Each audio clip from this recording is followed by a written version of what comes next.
saying that. But this whole idea of like, oh, well, the Jews control this, or the Jews do this, or there's more Jews here, or there's more Jews here. Again, I haven't listened to everything that NBC has to say. Maybe he's going to go off on a bunch of anti-Semitic tropes. Pointing out that certain groups do better in America at certain things is not anti-Semitic. It isn't. It oftentimes leads to anti-Semitism. It's part of an anti-Semitic group about Jews controlling the world and having an evil agenda. The Jews control the world.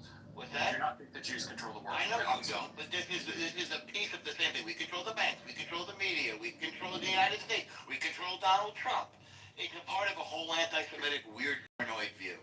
But it's an actual fact that the lobby that's bigger than the Israel lobby. It's a legitimate fact. No, it is not a fact. So now I got to chime in on the lobbies discussion because you don't understand what a lobby is. You don't understand what a lobby is. What's the largest lobby in the United States? It's the pensioners. Okay, who else is the largest lobby? Teachers. Teachers, and then Israel is number either 3 or 4. Israel is about number 40 or 50. It's the insurance, it's the prescription drug companies, it's insurance, it's the NRA. Do you want to go through the list? No. First of all, teachers, yeah, you can go through the number one, and you can pull it up. Anyone can hit Google and look at way down on the list. But by the way, just so you know, that AIPAC, and I'm going to be very clear on this, does not write checks. Jewish Americans write checks. We write checks, and we write checks to members of Congress, because that's all AIPAC does, is members of Congress. They don't do the executive branch. We write checks up to $5,700, which is the limit for members of Congress, and it is bundled by an organization. It is not that organization writing the checks. It is Christians and Jews that support the American Israel. May I finish? I actually know this more than you do, okay? I actually know this more than you do. It's Christians and Jews that believe in the American-Israel relationship that write checks to the maximum of $5,700, and they give it as to an organization that bundles it and gives it as support to. Yeah, it's a super PAC, and they're top 5 strongest in the United States. Did I just say how AIPAC is funded? It's individuals. That's fine. They're still top 5. It doesn't matter how they're not top 5. Go Google it. Go Google the top 5. Not even close. Not even close. I'm not denying it. Anyone can look it up. Anyone can look it up. Look at the top lobbyists in Washington. Have you spent time lobbying? Have you ever knocked on doors in Washington? Do you know who's there? Who's on it? Okay? It's the pharmaceuticals. It's the insurance companies. It's AAA. It's NRA. You can go through it. It's the AARP.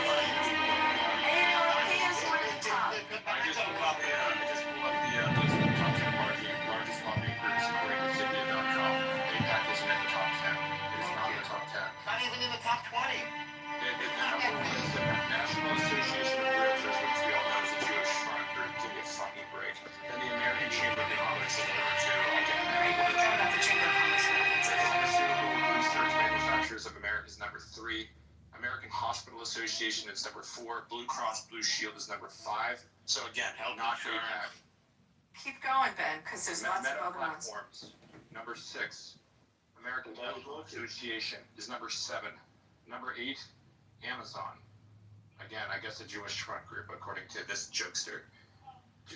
Business Roundtable, the NCTA, and AIPAC, and fucking NPC. I almost called you AIPAC, which is hilarious.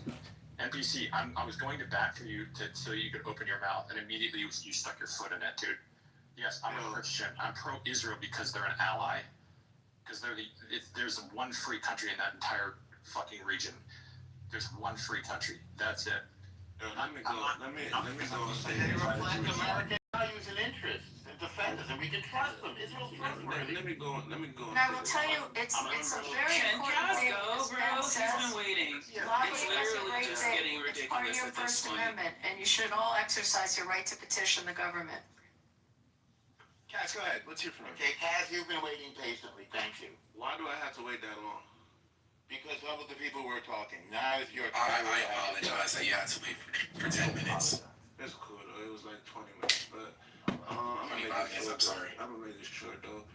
I don't know why people are saying or missing the point when they say Jews run the world. It has nothing to do with just Jews being good at things. It has something to do with the intention of how and why they want the position they have and how they got it. We don't want that position. Let me go though, bro.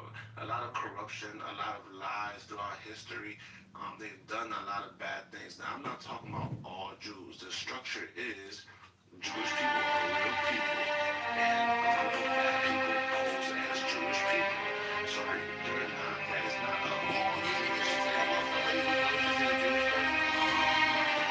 They're not Jewish. These are real people. Yes, they're not Jewish. They're all Christian now, the Rothschilds. They converted. They converted. Here's the thing, right? I don't buy that. If y'all buy that, right? Well, we know it. I mean, you can buy I that. wish they were Jewish. I would love that money. It's like it's like there's people in that real. It's just a facade. People don't know facades. You know, Where did people that don't know. information come from? I mean, What makes you think that this Have you ever met a Rothschild? Here's the thing, right? Here's the thing, right? Throughout history, it's not like people are just saying this now. Everybody's been saying this throughout all of history about Yes, people say bad things of black people too, and I call that racism. What do you call it? Simple. They've been saying Cat, this about As people say bad things about black folks, and I call it racist. What do you call it? what do you mean? What's the point you're making? Well, you said the people say bad things about you. I call that racism. People have been saying specific things. About black folks. So what Jewish Yeah. people do No, is wait, they go. Kaz, I'm asking you a rhetorical question. Hold on. Kaz, wait a second. People answered your question, enslaved.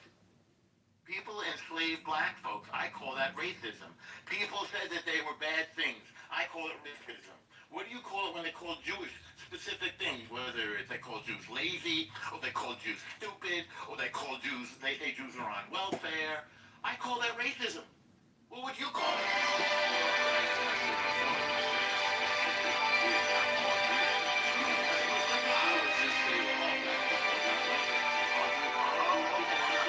But All Jewish people are not like that. happen to run everything.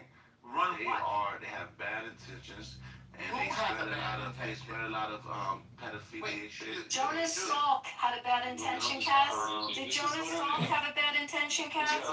And then they wanna lie about things like the Holocaust. Okay. You know, Albert Einstein had a bad intention, Cass. they wanna lie about the Holocaust. So do we say all people are like P. Diddy and Michael And Jackson? all these companies are No, not really. really. All these companies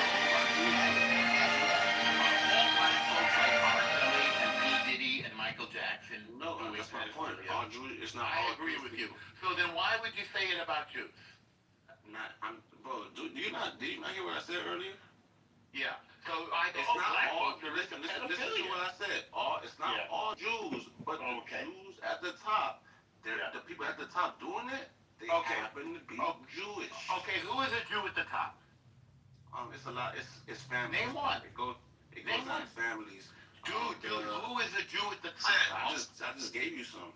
They're not Jewish, so give us one. They are Jewish. No, they're not. Cass, they're not. So give us a Jew at the top. Who's a Jew Yes, at they the are. top? though. They're Jewish. Dude, there's no Rothschilds. He's fucking goofy. I want to meet one of these Jews. Okay. Michael Bloomberg. Okay, what did Michael Bloomberg do that was bad? He was mayor of New York. What did he do? The city got safer. You don't like Michael Bloomberg? The company. I don't know. I don't live over there. I was trying to help him. What did he do that bothered you? He said he did evil. His crime is being Jewish, obviously. That's his crime. She has no evidence, no further statements. She just randomly blurted out a Jew.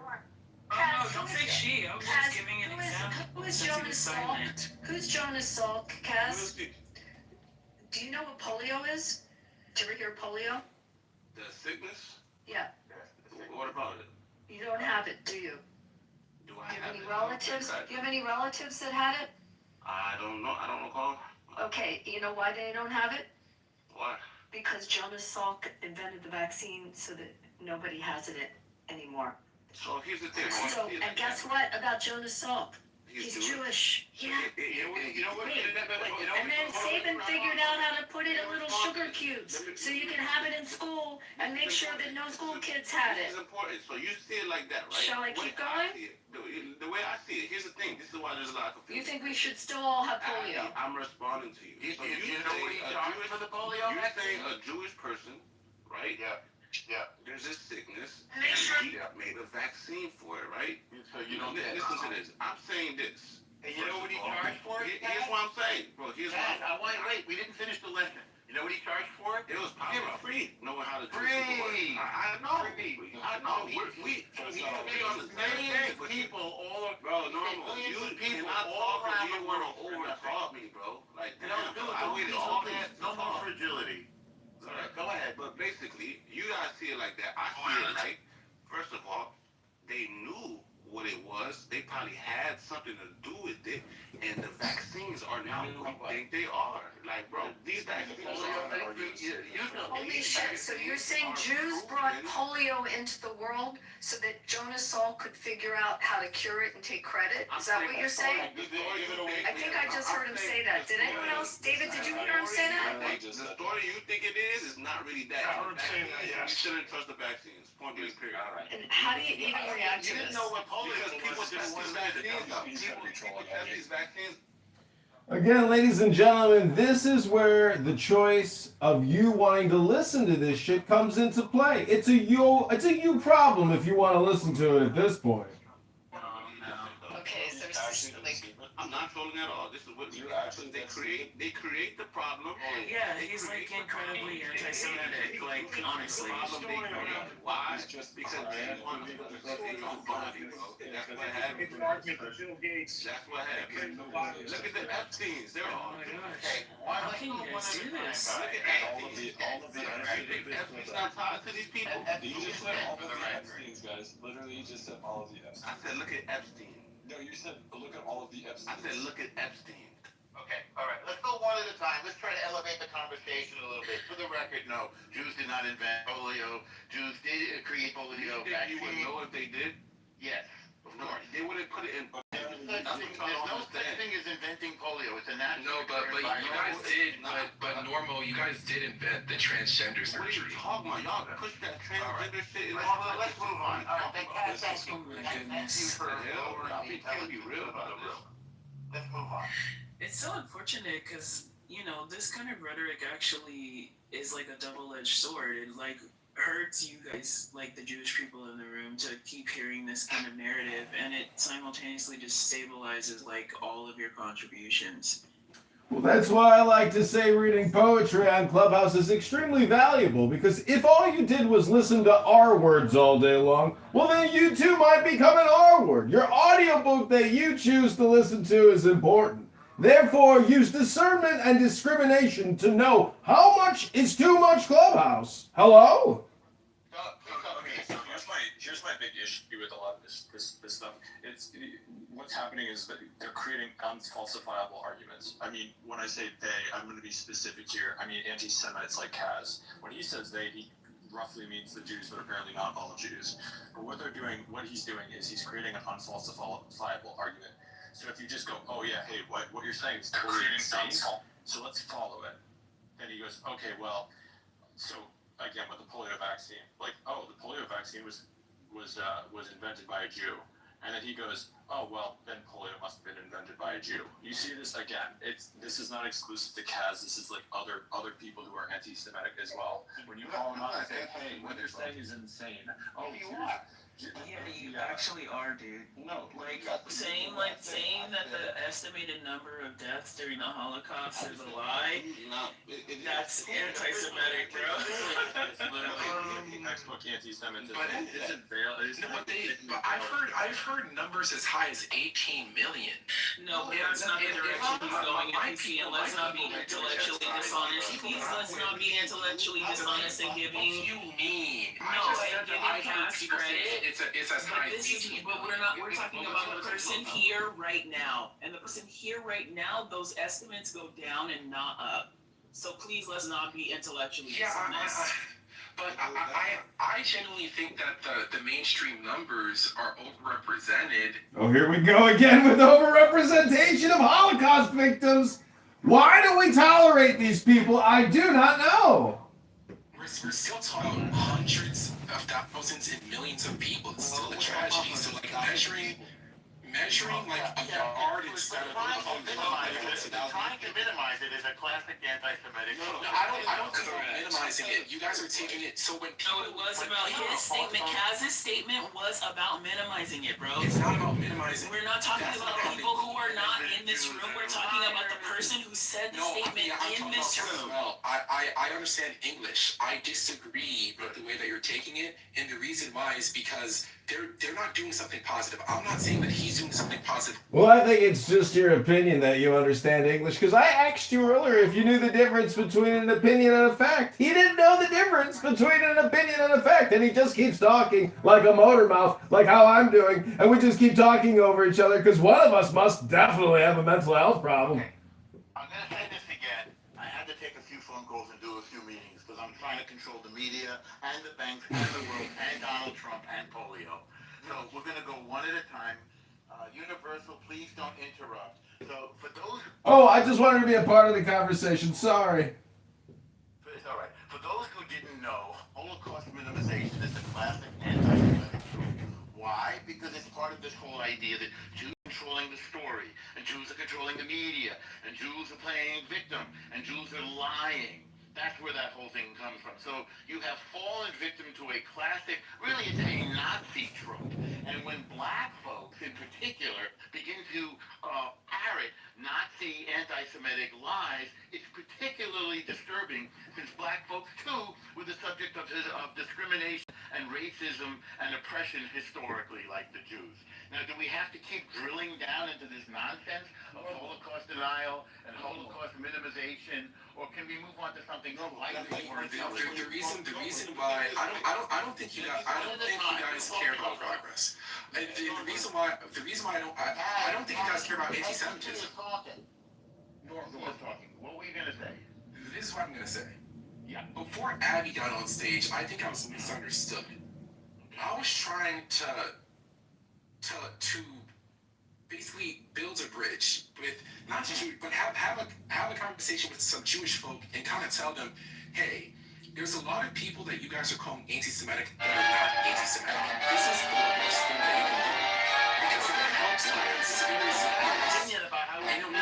theorists. It helps the conspiracy theorists because when you start to deny, oh, we're not overrepresented in the media, or if you say that Jews are overrepresented in the media, you have to feel like you're committing a crime. Like, there are certain things that you guys are doing that aren't strategic in my point of view, and that gives people like Kaz more credibility because you guys can't even have conversations. You can't even have conversations. Hang on. Do you remember welfare queens? Remember that term? What does welfare queens have to do with? That was from Ronald Reagan. That was from Ronald Reagan. Yeah, I wasn't alive during that time. I know you were alive during that time, thank God, but I wasn't alive to witness. I wasn't alive either, but I know that term. Yeah, but what does that have to do with being like? It's talking about the proselytization. He's talking about the proselytization of propaganda. If you're against Israel, you're also an anti-Semite. Like, it's an anti-black trope. It says that black folks are overrepresented in welfare. But they are. But they are. I agree. This is what you don't understand. They are. I agree. We're talking to people that agree with shit. Like, Yes, they all wasn't alive during the Holocaust. How could he even know about it? Look at He wasn't alive. That's the new standard for knowing about something. well, why? Is this news to you, El Normo, that black people are overrepresented when it comes to wealth? One at a time now, everybody. We can't all hear ourselves if everybody's talking at the same time. Moderators, let's just do it one at a time. If somebody wants to talk out of turn, just put them in the goo, because nobody can hear everybody talking at the same time. It's like a bang room. There's no point in everybody talking at the same time.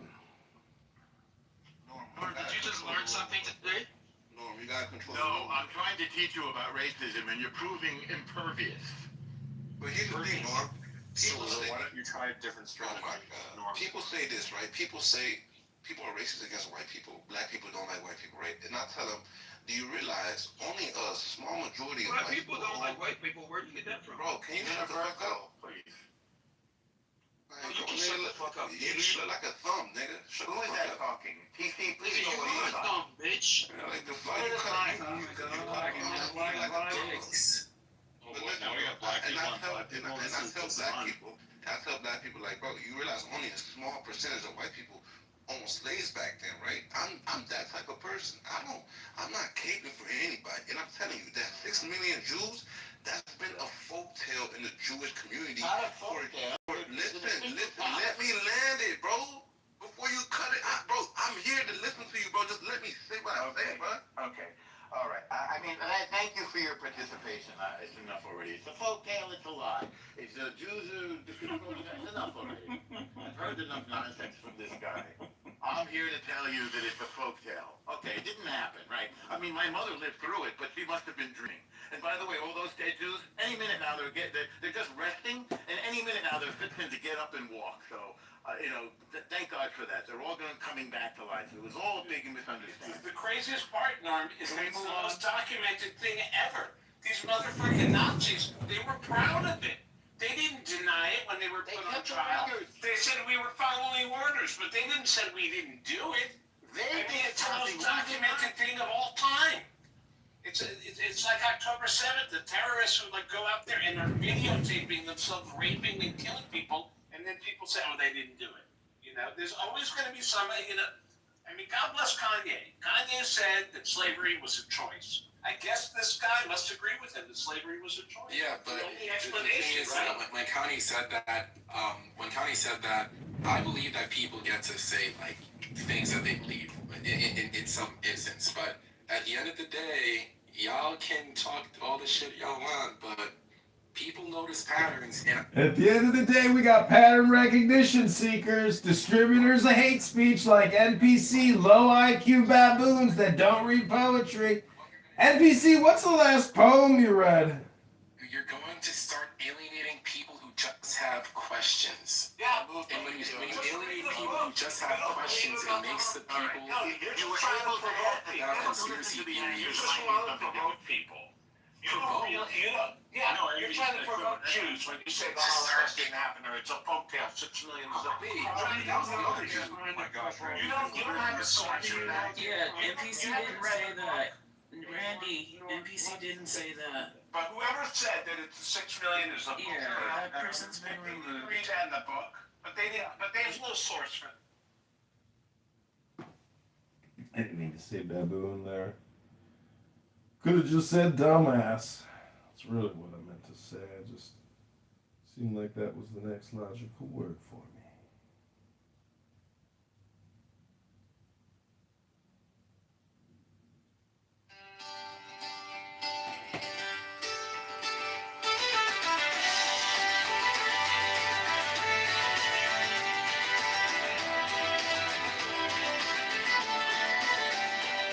Chicago Mayor Brandon Johnson is a fraud.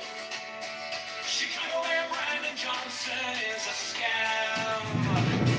Chicago Mayor Brandon Johnson is the tax. Chicago Mayor Brandon Johnson is a liar.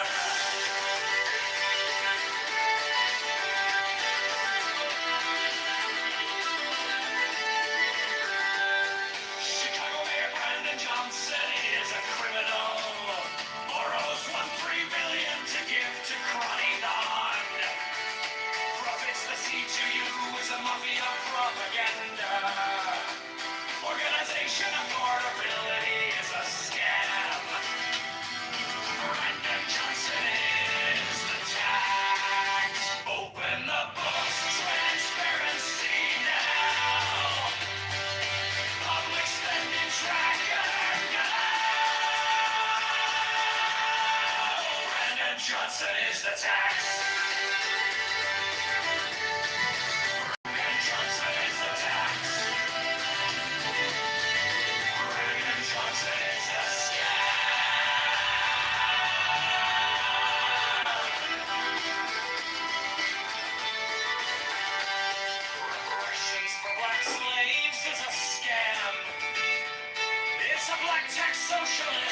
taxologist.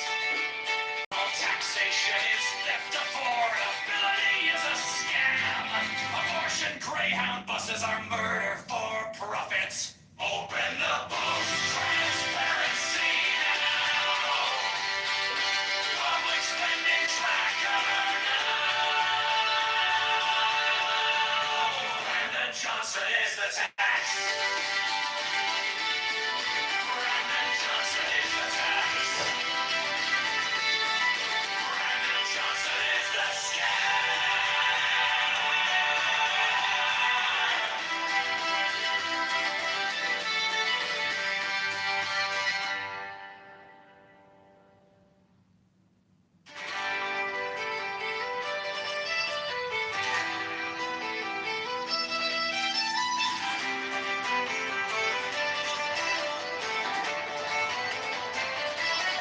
Chicago Mayor Brandon Johnson is a fraud. Chicago Mayor Brandon Johnson is a scam. Chicago Mayor Brandon Johnson is the tax. Chicago Mayor Brandon Johnson is a liar. Chicago Mayor Brandon Johnson is a criminal. Borrows $1 billion to give to crony none. Welcome to CPU is a mafia propaganda. Organization for Stability is a scam. Brandon Johnson is the tax. Open the books, transparency now. Let's spending tracker now. Brandon Johnson is the tax. Brandon Johnson is the scam.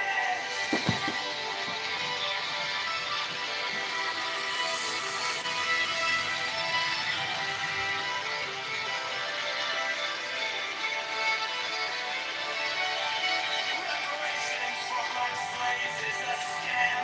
It's a black tax socialist or taxologist. All taxation is theft. Affordability is a scam. Abortion, grey glove buses are murder for profit. Open the books, transparency now. It's spending tracker. Brandon Johnson is the tax. Brandon Johnson is the scam.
nonprofits, the CJU is a mafia propaganda.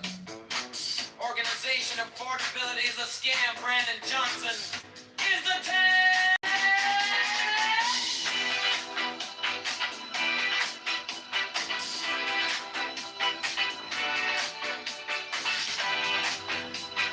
Broken the books, transparency.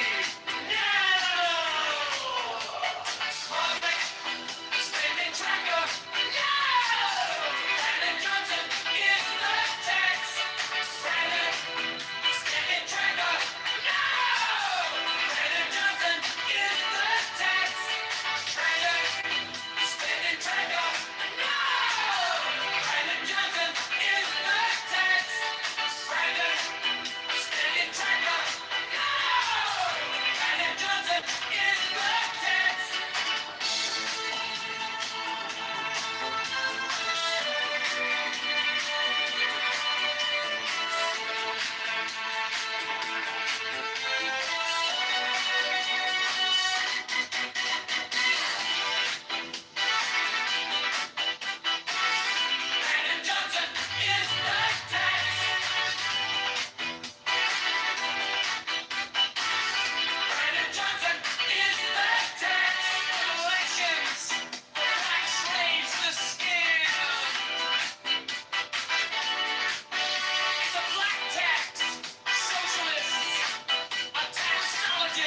Catch goes out with lightning.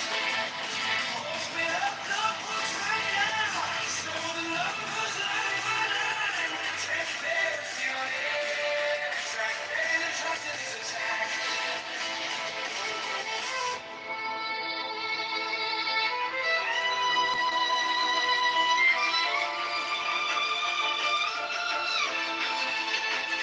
You call it for the people.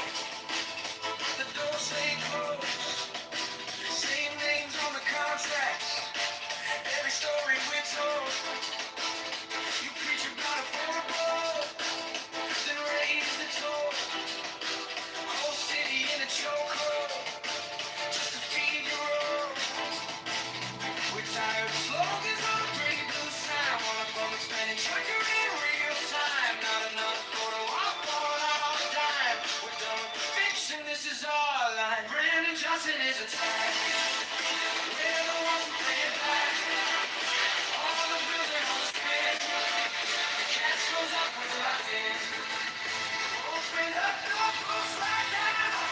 So the numbers line by line. Transparency on every track. Brandon Johnson is attacked. We want the city. Every cent, every check, every meeting.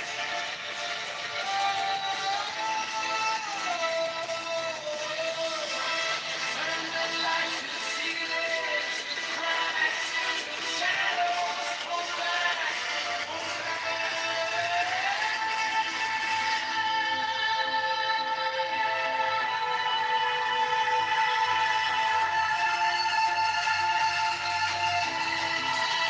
Brandon Johnson is attacked. They're the ones who bring it back. All the bills and all the spin. Cash goes out with lightning. Open up the books right now. Show the love was put the truth on the giant screens. There's no Johnson's attack. Brandon Johnson is attacked.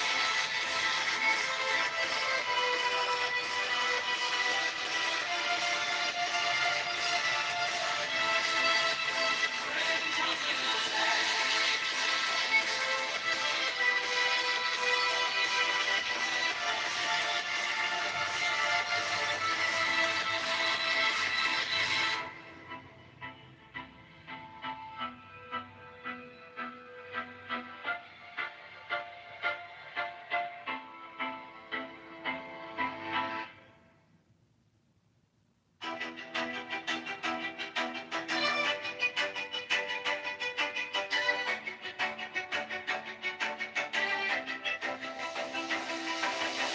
You stamped up paychecks with a smiling mask. Call it care, call it change while you pass the hat. Your friends at the table eating out the back. We're stuck in the checkout line, doing the math. You borrowed a mountain for a parking lot dream.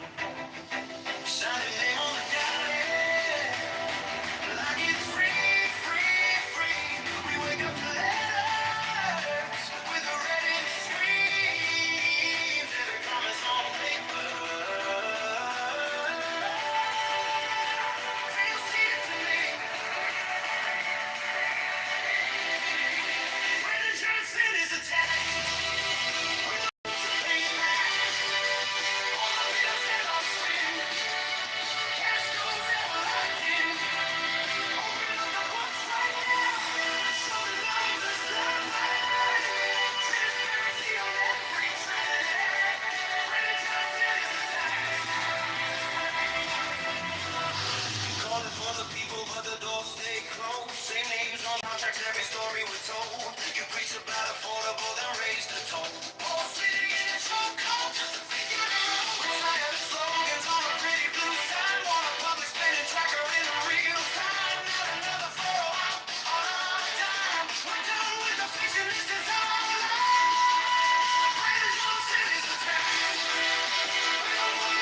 attack.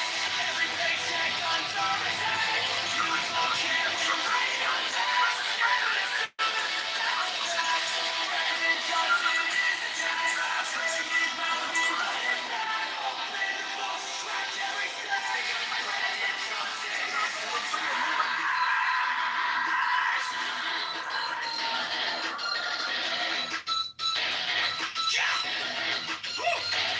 Affordability, just a slogan on a flyer. Raise crime higher while you call me a denier. You brand every critic an enemy of hope. While families do the math, they can't cut costs. Criminal left for a basement.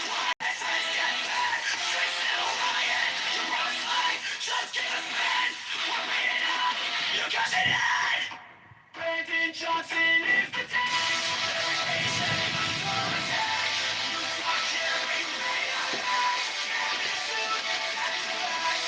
Brandon Johnson is the tank. Transparency, we won't fast. Always pay our public trust. Brandon Johnson is the tank.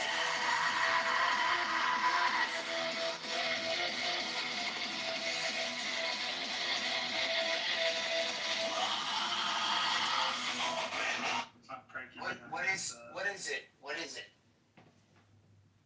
What do you mean? What is it? Is it in the U.S. government? Is atheism within the U.S. government? I just want to know.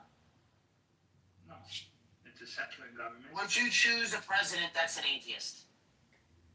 I mean, if they want freedom, then yeah, for sure. Okay. Simon is an anarcho-capitalist. I'm not Yeah. Yes, you are. I'm not anarchists are fucking. Yes, you are. Everything you describe is anarcho. You said you didn't call any. You said you lied. You said you don't like the fucking Muslims. You just called her retard. I said.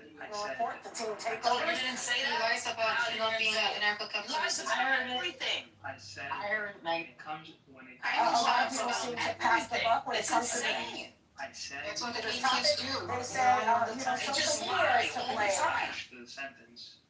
I said. People When it comes ask you to one final question being before a theist, I'm not going to talked say about it time and you reject the laws of logic. You're stupid. Like, that's not what I'm saying. But if you're an anarchist, especially an anarcho-capitalist, you have evaded so many facts that you cannot. Like, I'm being tongue in cheek when I do call them retards because I know a lot of them. But I think that they hold a stupid and very evil position. That's projection. That's Simon projecting, obviously. I wish we could start from the beginning and you actually tell us something substantive that we can like bite into here, right? To compare Christianity to, because you're not really giving us much to. He doesn't have anything to give, by the way. He just gave you his projection. That was all he gave you. like that on and on about being in favor of capitalism. Again, let's repeat back to him what he just said. That was his projection. He gave you what he has. That was it. And as we can all see, there's not much there. He's like a wet sponge. So he's still a Christian then. He's still a Christian. MashaAllah, brother. What is your? Yeah, he was a Catholic. Yeah. I was never. I mean, once a Catholic, always a Catholic. That's Surgeon. I correct. was like Correct. 7 years old and like God made no sense. Same for CM. God made no sense at the age of 7. What the fuck did you know how to do at the age of 7? He knew how to determine that he was an atheist because obviously now in his 30s, he's even more intelligent than he was when he was 7 years old. He's grown in intelligence, as you can see. You can't even tie a shoe at 7. I was tying my shoe at like 4 or 5. You dumb fuck. I was tying my shoes at like 4. Is this your first time meeting Simon as he whispers in his closet as his fiance or girlfriend sleeps in the other room? This is what he does.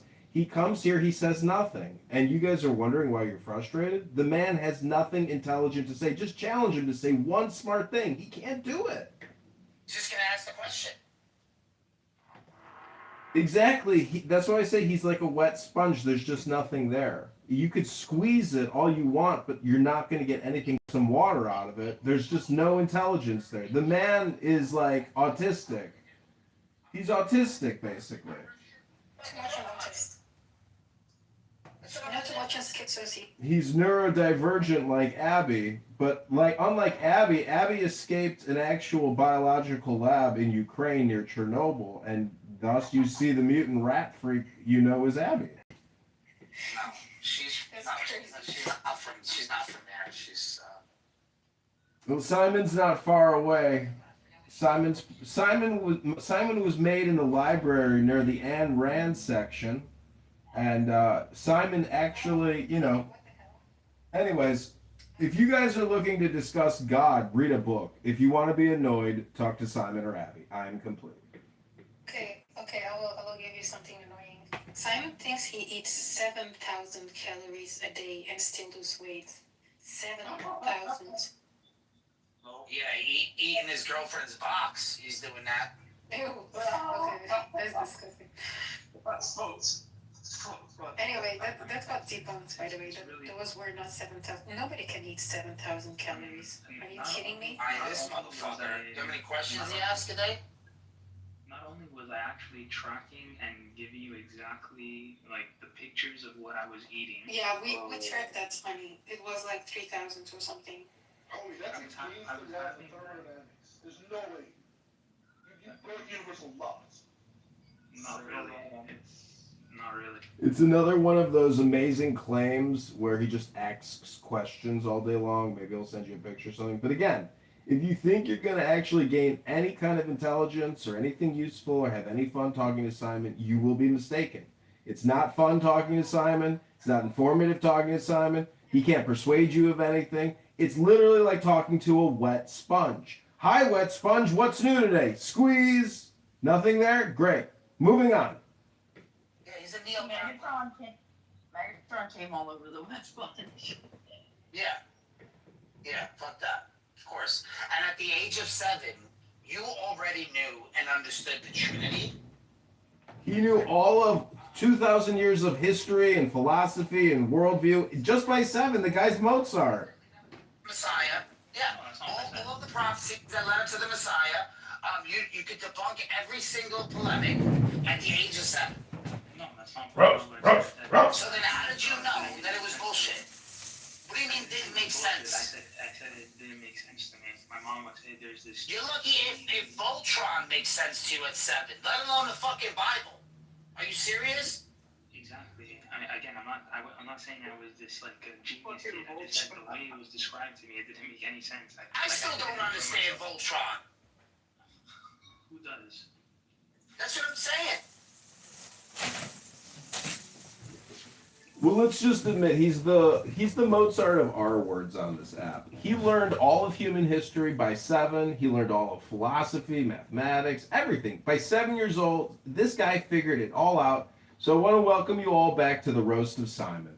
Let's start the barbecue. I'm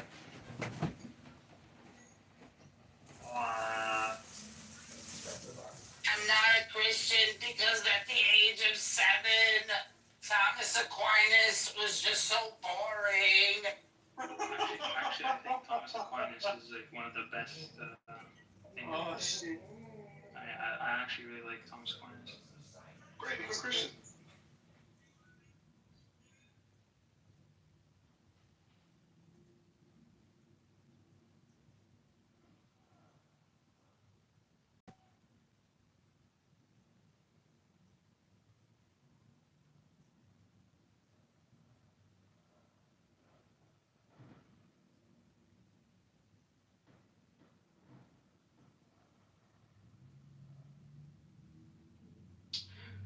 All right, Simon.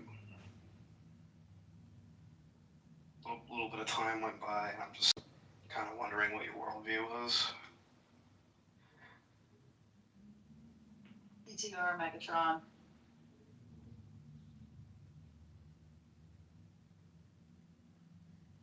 He is an objectivist while being very subjective.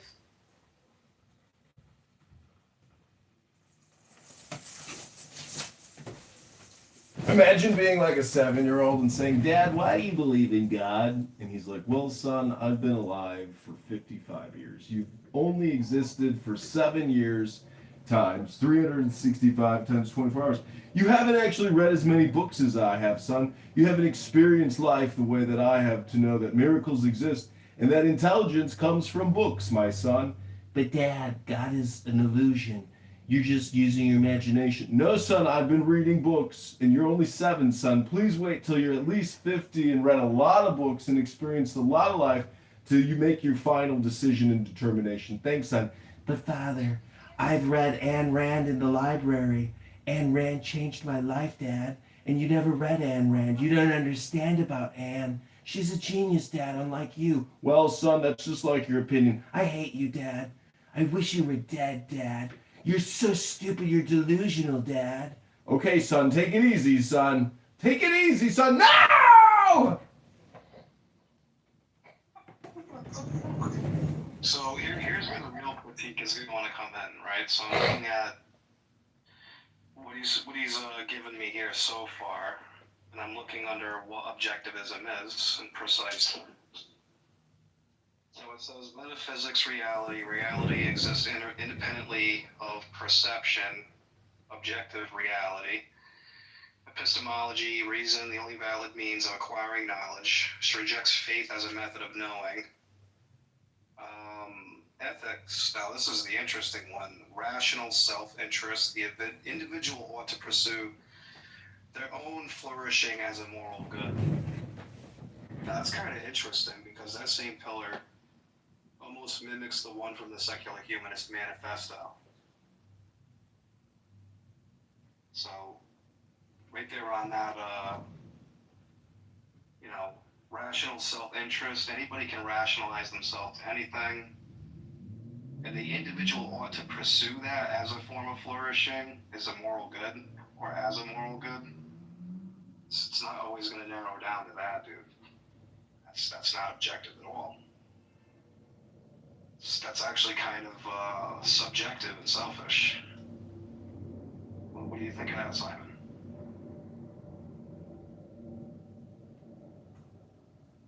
Currently editing a video, and my girlfriend is in the other room sleeping, so I'll have to whisper. But if you haven't read Ayn Rand yet and determined the difference between object and subject and object, then you don't know how words work, and I don't have enough time to explain it to you. Sorry, my girlfriend's sleeping, and I gotta whisper in the other room. You know what we should do, though, Universe? We should study her for like a week, and I guarantee we'll know more about her in a week than he's known the whole time. You want to do it, Universe? Let's see who can reach the epic levels first. All right, when do we start it? Start it now. Start it now. I'm not home, so you're gonna have it ahead. Honestly, that'll actually be really The funny. fucker's buying a book. He's buying her book right now. Guaranteed. Scumbag. He's buying her book right now. Piece of shit. And don't buy a Kindle either. That's cheaping out. Because then he doesn't have to wait for it to deliver it to his house. He's gonna have it like in 2 minutes. Fuck. I'm not even home yet. Rabbi, do you think you could know more about objectivism than Simon in a little time? Because this is his worldview, is this objectivism. And this woman, Anne Rand. Is that her name? Anne Rand? No, Ayn Rand. I'm buying the book right now. It's called Objectivism, The Philosophy of Ayn Rand by Leonard Peikoff. When we read this book, Simon will become so irrelevant, he'll just disappear. Yeah, we're gonna know what's today, Monday? Yeah, by Friday, we have to give a full thesis on this, so, I mean, if you guys actually do that, I would be really I impressed. could do this. I can do this. Yeah, I'm gonna know more about this view than you do in a week. Okay, Guarantee cool. I've been studying it formally for like 8 years, but okay. Have you? Yeah. 8 years. Well, some people read the Bible their whole lives and they never even understand it. So what does that tell us exactly, Dr. Simon? I kept that to yourself. Okay, I just bought the book, Ayn Rand Library, the Ayn Rand Lexicon, Objectivism from A to Z, and we're going to test Simon's knowledge of Ayn Rand philosophy.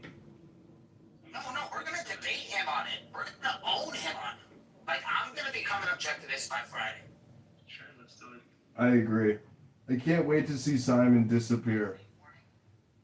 Wednesday morning, I'm going to be debating Universal on this. Like, Oop just bought another Ayn Rand book for $4 called The Virtue of Selfishness, the 50th Anniversary Edition. Have you read The Virtue of Selfishness, Simon? Yeah, multiple times. You should probably read the Objectivist Epistemology, Intro to Objectivist Epistemology. I'm sorry, you were mumbling. What did you say? I said you should probably read the Intro to Objectivist Epistemology. That's What does epistemology mean, Simon? the study of human knowledge. And what does objectivism mean? Objectivism is just the name of the philosophy. I know, but what does objectivism like? We have the word object, and then we have the word ism, correct? Because I don't think a lot of people know that objectivism is just materialism. Like the drum right here in front of me, or the table that my phone is standing on. Those are called objects. And so if I believe in an object, well, clearly I'm an objectivist. If I open up a book on philosophy and it's about a subject, well, then I guess I'm a subjectivist. Can I be a subjectivist and an objectivist? Hello? hello? Hello? No. I can't be an objectivist and a subjectivist. Okay, ladies and gentlemen, I present to you the R word who's been reading Ayn Rand for 8 years and can't even explain it because he's an R word. And that's okay. There are autistic people that live in facilities for their own safety because they can't actually take care of themselves. But Simon here, amazingly, actually, he works. He has a business or he has a job. But yet again, it's just not fun talking to him because there's just nothing there. I mean, but I could be mistaken. Maybe he's got a hot girlfriend and that redeems him. I hope so.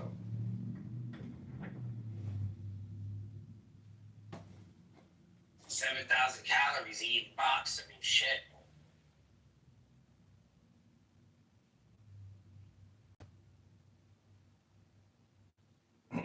It's amazing how stupid you can be that you can say there is no God, but yet the word itself exists, and so you can try to define it.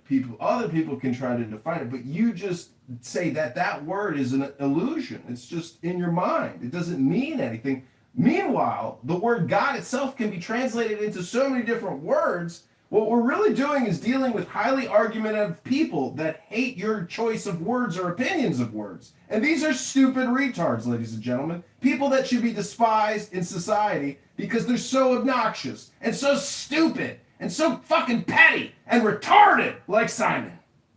Yeah, no, I wouldn't say that. I think these fall under the rationalist camp when it comes to their epistemology. So they'll say words, give descriptions, but they can't actually, but they divorce the concepts from reality. So that's why like people start with definitions of what God is and all that because they're missing the observation to tie the words to the object in reality. Thank you for your projection on why you don't understand that God exists. The sun is a god. Okay? You still haven't defeated that. And that's using an objectivist.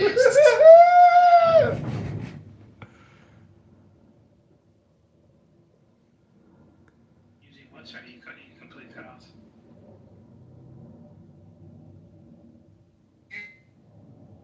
This approach isn't.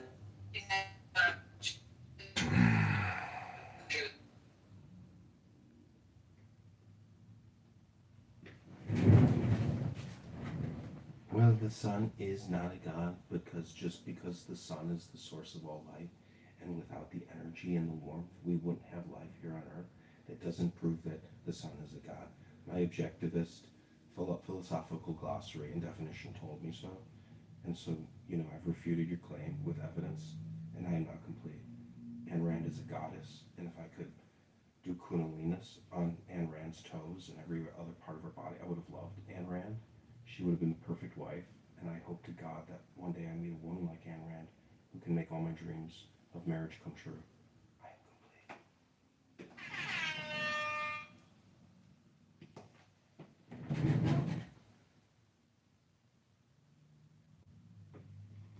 it's a good thing to be selfish. And if everyone was selfish, then there wouldn't be any selfishness in the world, and no one would try to commit crimes or do anything evil or wicked or harm other people or abuse other people, because everybody would be practicing their own form of selfishness. I am complete. Why is it when I say this son is a god, they're like, well, that can't be a god because he doesn't have a personality or a person. What is that? Is that? I think it's just because people aren't objectivists and they don't understand science and laws of nature and mathematics and philosophy and chemistry and biology, and therefore we have a failure to communicate true definitions. I'm complete. Wait, math, logic, those things are transcendent. So obviously I could just use that as a god also. I know, but you have to present evidence to support your hypothesis. If your experiment can't be repeated, well, then it's not the scientific method. Without the scientific method, we don't know what is true. That's just your opinion. You don't understand the difference between truth and opinion. They're eternal. They're unchanging. Then I think we have to first define what is the difference between truth and opinion. Truth is based on facts. But is it your opinion that these are facts, or are the facts just merely opinions?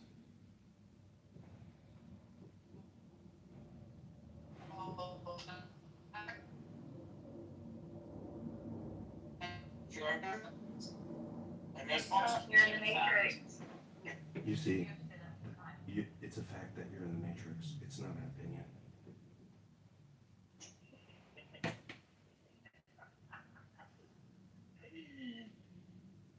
Ask you one final question before I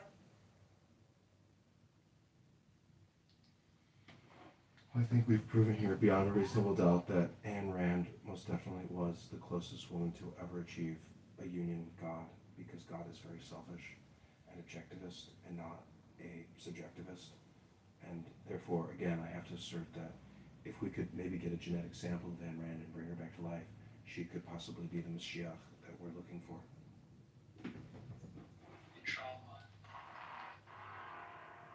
Wait. So wait a second. So what view are you taking of hers? Because I'm taking a theistic view of Ayn Rand. I'm taking the studies on, how they apply things to hers. Well, I've just ordered over 20 different Ayn Rand books, and by Friday I will be a subject matter expert, and then I will obliterate Simon once and for all.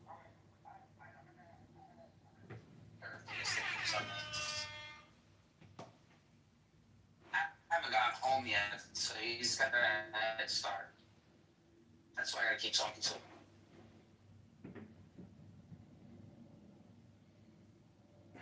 I have been studying Ayn Rand since I was 7, when I found out that God wasn't real, just like Santa Claus and the Tooth Fairy. And when I realized that it was my dad dressed as this. You're gonna just say math and logic is my God. You can say that, but that's totally subjective, not objective, and it's your perspective. And so what we're trying to do is find out whether or not there are universal truths, just like there are laws of nature.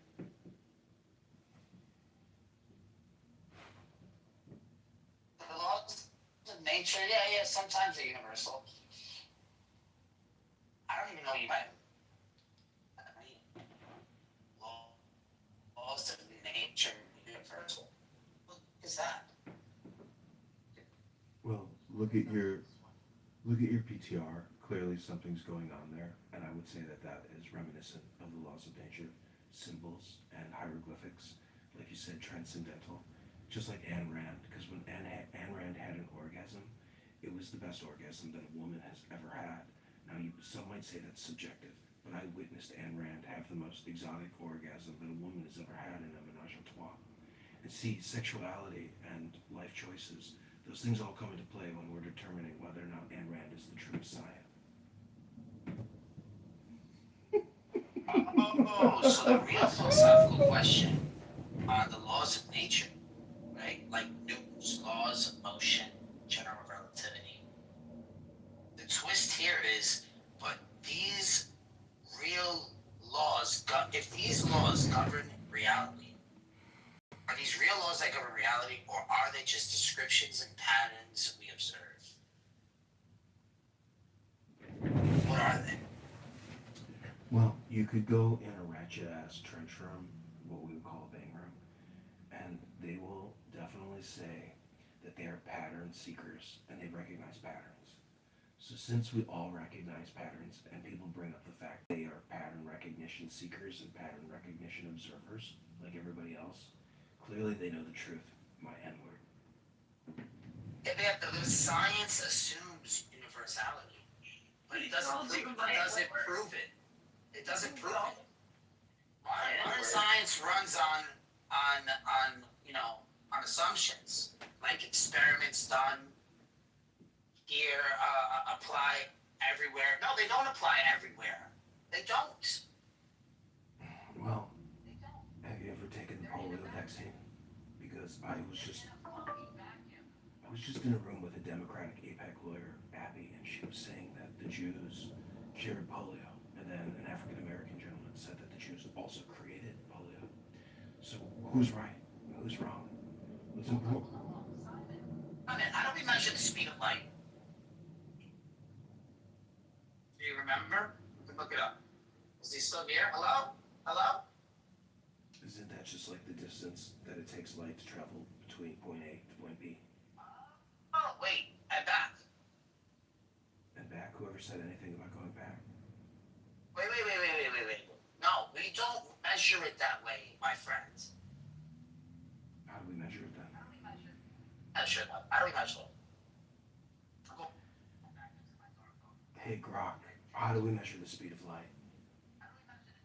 Like, Simon, tell us. Is it one way? I'm looking up a lot on this stuff, and I'm like finding that this philosophy is actually kind of been debunked in a sense. Like when you actually, like I can't remember the other philosopher. I can't forget whose rule it was, but it's a particular rule where you can't violate your own inference rule. So even on the epistemology of the very said, philosophy that you're looking into here, Rand claims reason is the only means of knowledge.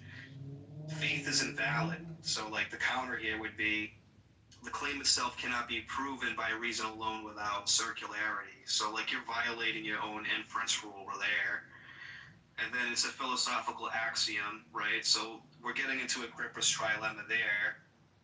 So you're falling under one of the horns of that, and it's not empirically or deductively proven as a result. So like, the system depends on an unprovable standing point while denying all others, like faith, that special pleading. So you even have an epistemic faith within this work in itself.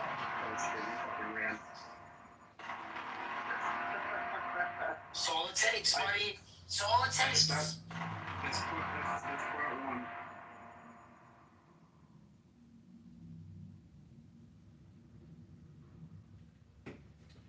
Well, I don't really have the time right now to debate you on this.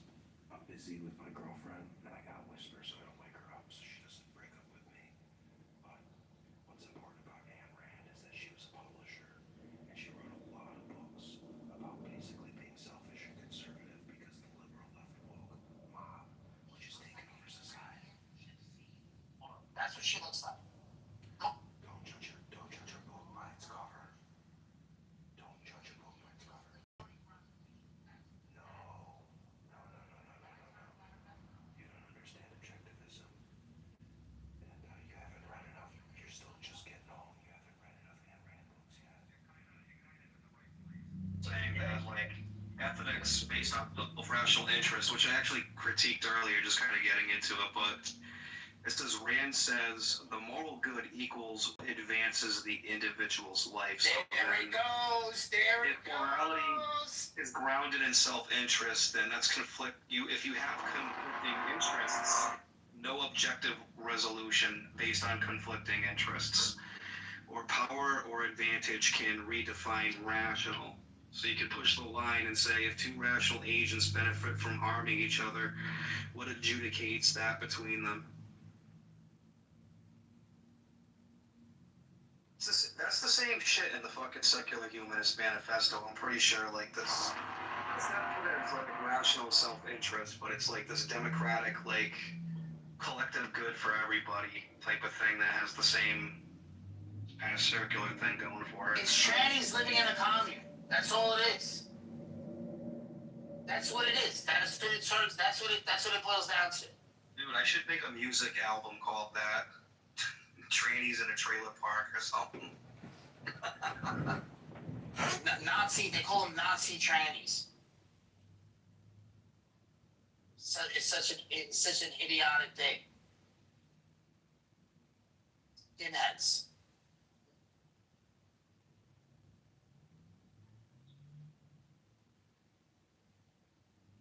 And Bob, he's got his baby in the background. He's caring for a child, but he hates life. It's like, yo, dude. Like, how smart does he think he is? I can't wait until his baby is going to transition. Let's see how much of he is gonna promote transgenders. Yeah. No, not even. No, Abby, it's worse. These gay parents don't even want gay children. They want to have grandkids. Think about that. He has gay parents? No, I'm saying gay parents don't even want their kids to be gay. Yeah. That's not true. From an objectivist perspective, Ayn Rand would say that gay parents want their children to be happy, and that just because the parents are gay doesn't mean the children will be gay, and that they should pursue whatever sexuality that their soul tells them to pursue. And we've got Caleb down there who marries men underneath the chuppah, even though he's breaking Torah law, and he thinks he's just trying to make people happy, and he thinks he's doing good in the world, but really, he should try to teach them that why having, anal intercourse with another man and sucking another man's cock is like totally gay. And you should pursue a woman who will love you. And they should also understand that natural law means that man and woman together is the true symbol of God, because in the Zohar it says that where a man and a woman are united, there you will find the Holy Spirit, the Paraclete, the Shekinah. And so if you truly want a union with God, or if you're a Salapist, or you believe in Gnosticism, you gotta get with a woman. You can't do it with a man's booty hole. Hello.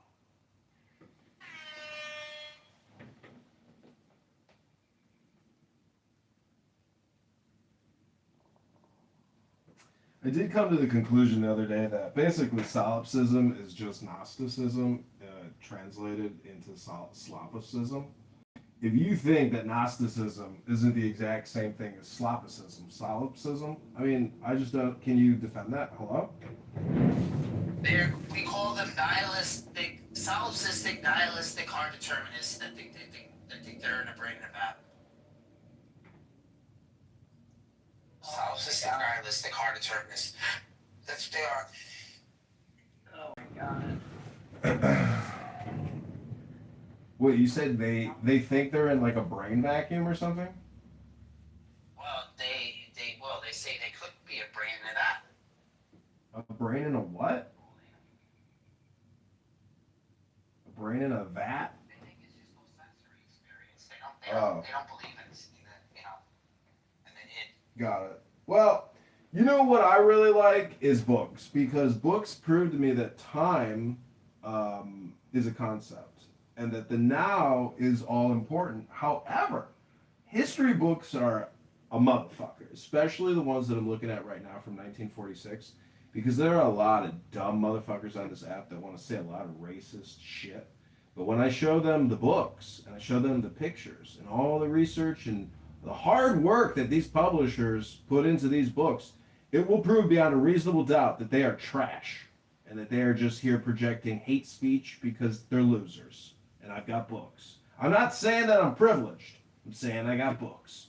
And a lot of people on this app, they can go fuck themselves. Real bad. Fuck themselves real good. Because they're pieces of trash. Human trash. Why did Simon leave? He's still in the audience. At the content audience. Oh. Can we, what should we call it, go over this woman's, metaphysics? Yeah, metaphysics. Okay, one of her philosophy is when you see a child drowning in the water, you're not gonna go save it. You just let it drown. So she wouldn't have a fence. She wouldn't have a fence around her pool if she has a child. No, like maybe natural water. She'll just let the child die.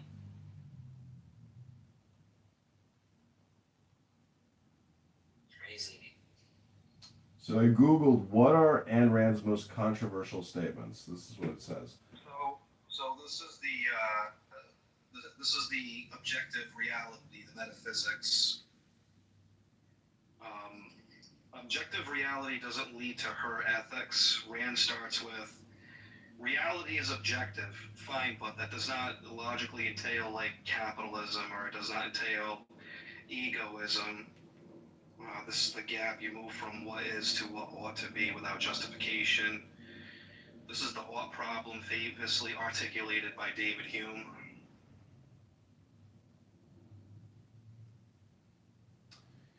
Government is a menace. She regarded government as a dangerous threat to man's rights, arguing that its only legitimate purpose is to protect against physical force, as discussed on. Yeah. I figured that one. That's. Yes, Also, I'm gonna protect my rights. on religion, she equated believing in God with not believing in life, claiming that placing a higher power above one's own life is a sign of lack of self-worth. As they like to say in the community, worth. Oops, they got teeth. They got two tubes. She defines femininity as the essence of femininity as hero worship, the desire to look up to men. That's how she defined femininity.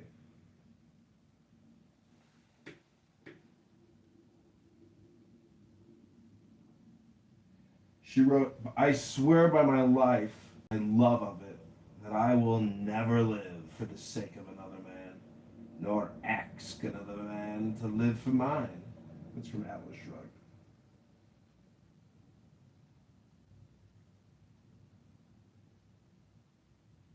And when Abby was saying that, Ayn Randians wouldn't save the dying baby in the river, I think that's a little ridiculous, but that's what Abby does.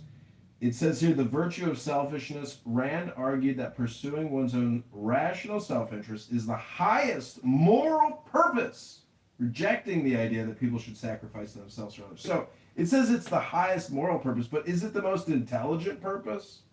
Hello? Well, she negates altruism.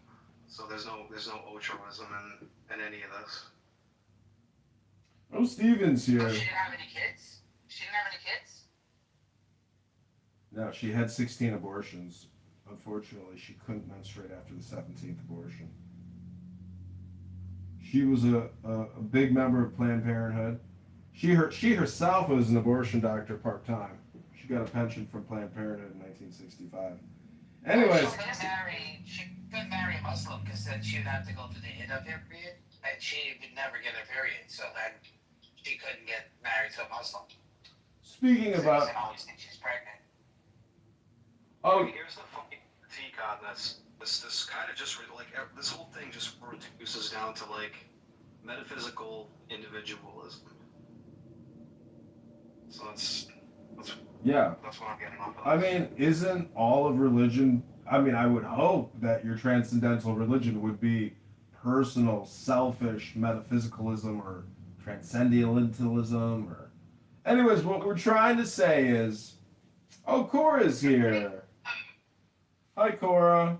Don't worry, Cora, I won't hit my bell. Welcome to Is Atheism and Ayn Rand a Worldview?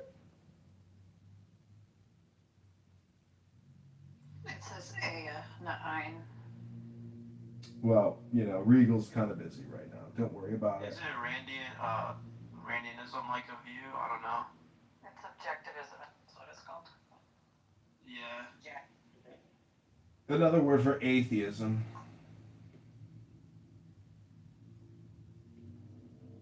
Oh, did I spell that wrong? No, you spelled it right. Did I spell it right? Ayn Rand? No, you got it right. No, you got it right. It's Ein. Ayn Rand. Yeah. Ayn Rand. See, my complaint is that people just don't like the LARPers Club, the book club, the poetry club, the debate club. And so they just declare, there is no God but man, and that objectivism is the truth of the earth. But then that denies subjectivism, which is just subject. So if you just believe in object, but you don't believe in subject, well, then you must just be a deaf mute, a retard, a Down syndrome sufferer, someone who hates the book club. Hello? What if you think that self doesn't exist in like a real sense? It's just an illusion. No, I believe in the self with the little s and the self with the big And S. there's no distinction between anything. When things are illusional, then there's no real distinction. Everything is just one. That's out the ancient. I don't think that follows though. Oh, it doesn't? No. Okay, so explain your non-monistic view. Because you can just say that it's like a monism with like emergent pluralities. So it's not actually one in terms of its essence. It's one in terms of its like negation or contradictory elements. Exactly. So it is what it's not?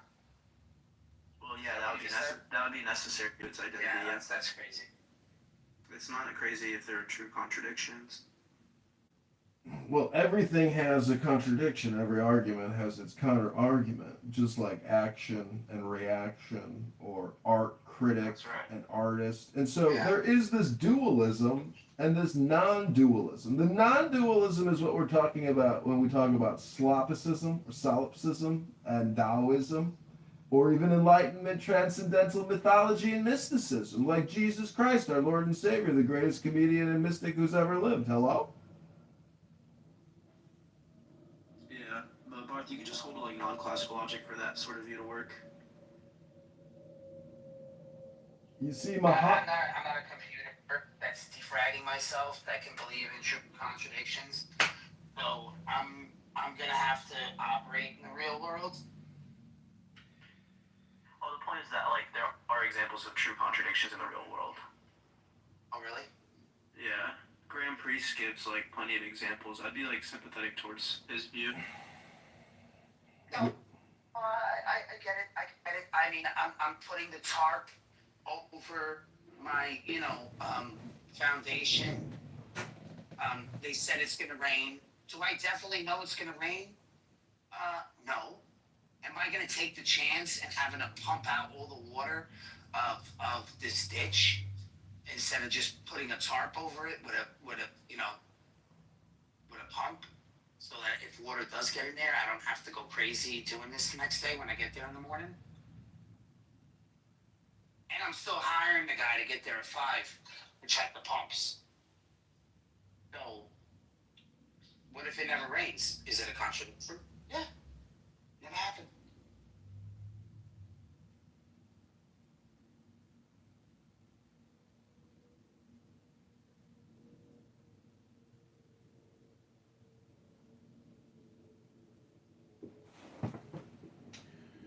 Well, again, I just want to go back to the book club, meaning that there is a chemical or a literal biological experience that is happening, which is subconscious, which is the neurotransmitter in your brain as a result of using this app and having these conference calls with other people. And to me, that's the most interesting part of this, that through our words and communication, or our displeasure with one another and our personalities, we can actually create an experience, a happening. And unfortunately, there are just so many people on this app that are just learning English for the first time that you have to realize it's just an ELS support group app for people that don't speak English so good and stuff, kind of like, Zoolander. Like the ones that say ELS instead of USL. Yeah. It's the Zoolander nonprofit book club for kids that can't read good books so good and stuff. And so I have started a nonprofit here on this app and with the state of Illinois to raise money and help people read books again instead of talking endlessly to generate the dopamine. Because the truth is, it would be better if we just read books to each other instead of, yelling at each other and just passing off emotional discharges instead of actual intelligence. I am complete. Ooh, look at Kitty's PTR. You went full boost.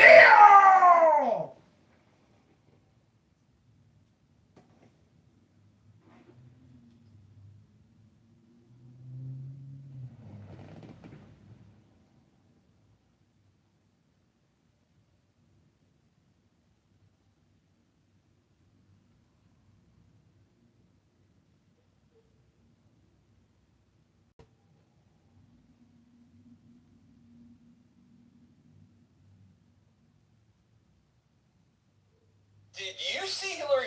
This is a perfect example of the abundant hypocrisy of the left. I love this one. I think we gotta have tough conditions. Tell people to come out of the shadows if they've committed a crime.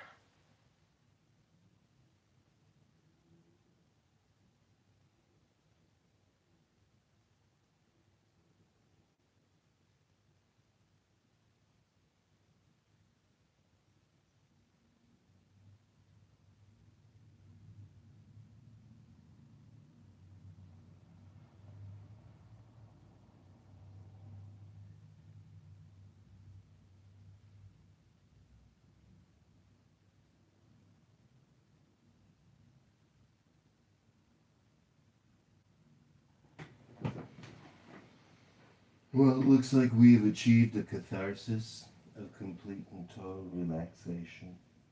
I would just like to read from the book Muhammad, Charlemagne, and the Origins of Europe by Richard Hodges.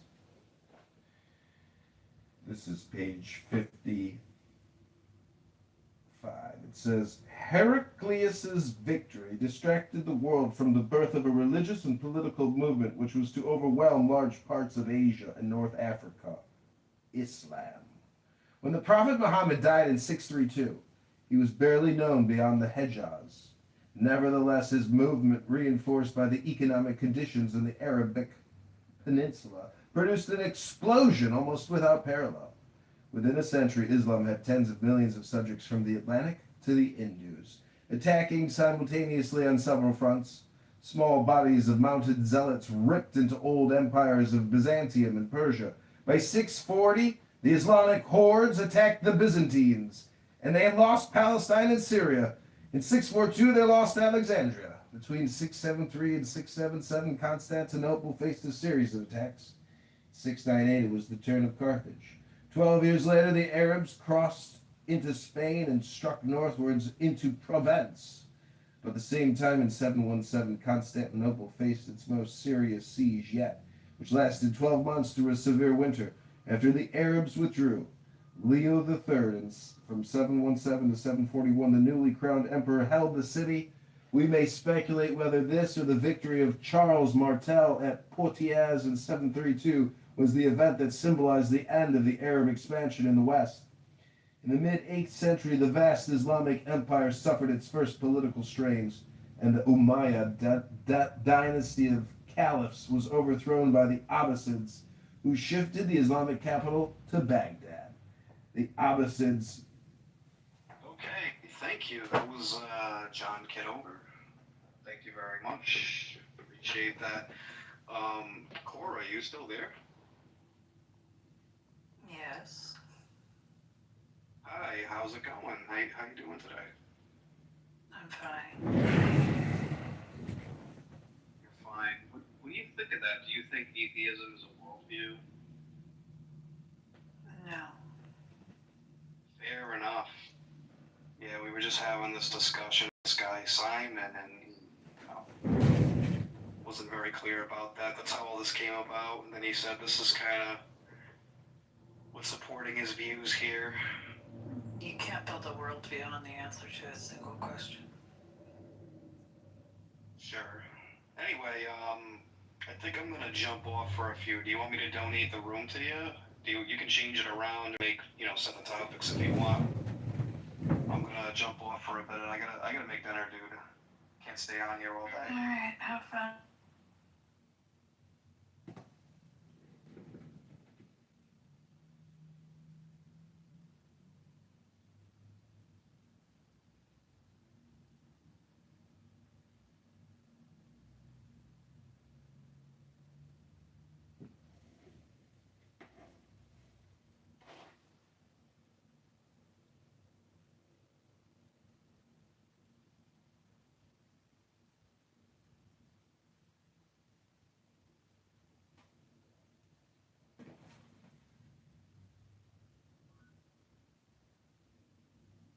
Hello? Why is because you have to have it affects that the media affects Americans for Americans to sacrifice their dollar. American consumers. We took out NGOs. Well, we took away NGOs. Think about it. If we took away NGOs, there'd be less confusion when it comes to moving around digits. My opinion. No, but it's still what I realize. Excuse me, hold on, Mr. NPC. I do apologize for interrupting. But I'm hearing a lot of great dialogue talking about issues in California. But but the big thing that needs to be brought up is why is taxation so aggressive over there? Because let's take the most simplistic thing, like we're talking about the forestry. Okay, Norm brought up a very critical thing, and he even wrote a paper. He said about it, by basically controlling the ecosystem by eliminating dead debris, which naturally is fuel for fires. Well, let's think about this. Why did they deny controlled burns to destroy it? Why? Because someone convinced a politician that it's going to be bad for the environment.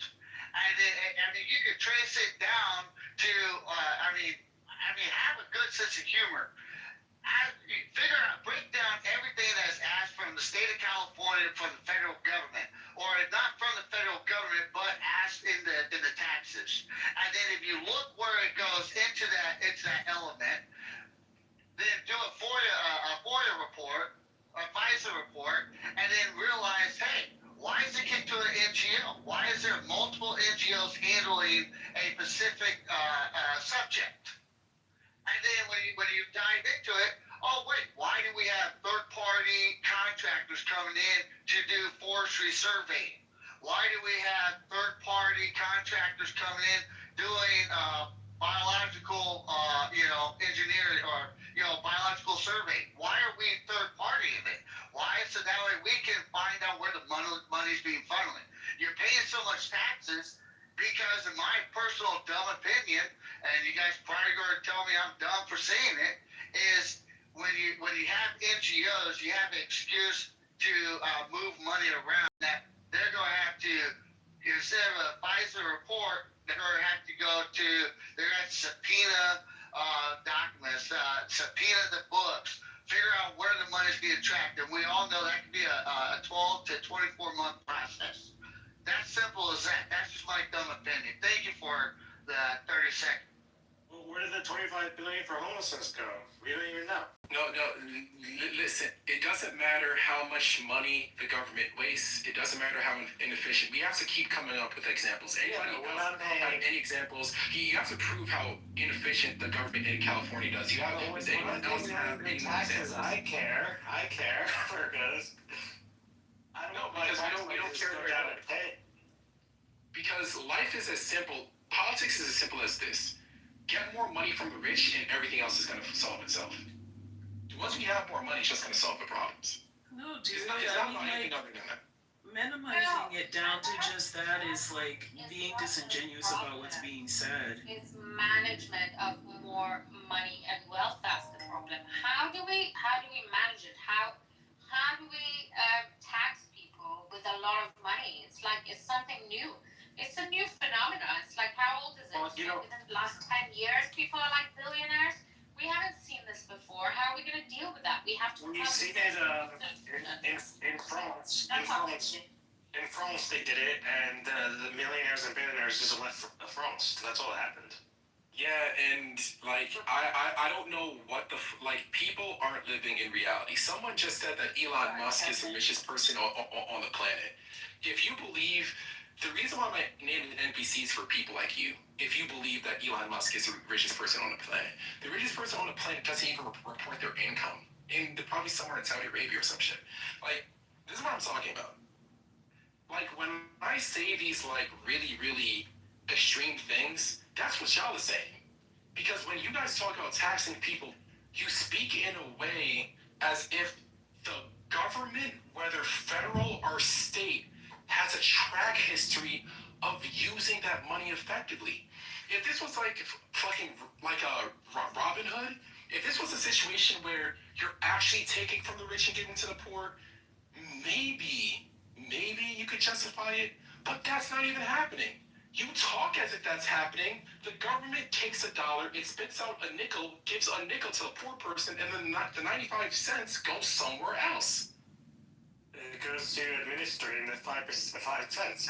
It goes, and then you guys speak as if like, and then you guys speak as if a person wants low taxes, they just are helping the rich. But you're gonna make poor people poor and rich people. I mean, like, Would you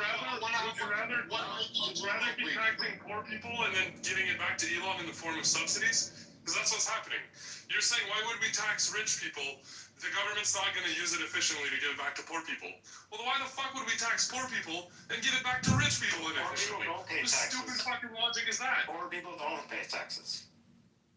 Is it So everybody pays some form of taxes. Did you know that Elon is rich because of subsidies, because of taxpayer money? And He got rich way before he got any subsidies. How Way about before. saying we stop taxing poor people to give the money to rich people? poor How about people you in guys California take that? absolutely do pay taxes, by the way. Because he Even the I'm a poor person and I pay taxes. Like I'm a poor person and I pay taxes. And y'all, like when you buy liquor or cigarettes. no, I have income taxes. I have no idea why I have income taxes, but there's something. Well, they gave a bad account. So y'all, he's not Nor, he's not a Jew, so pretty bad account.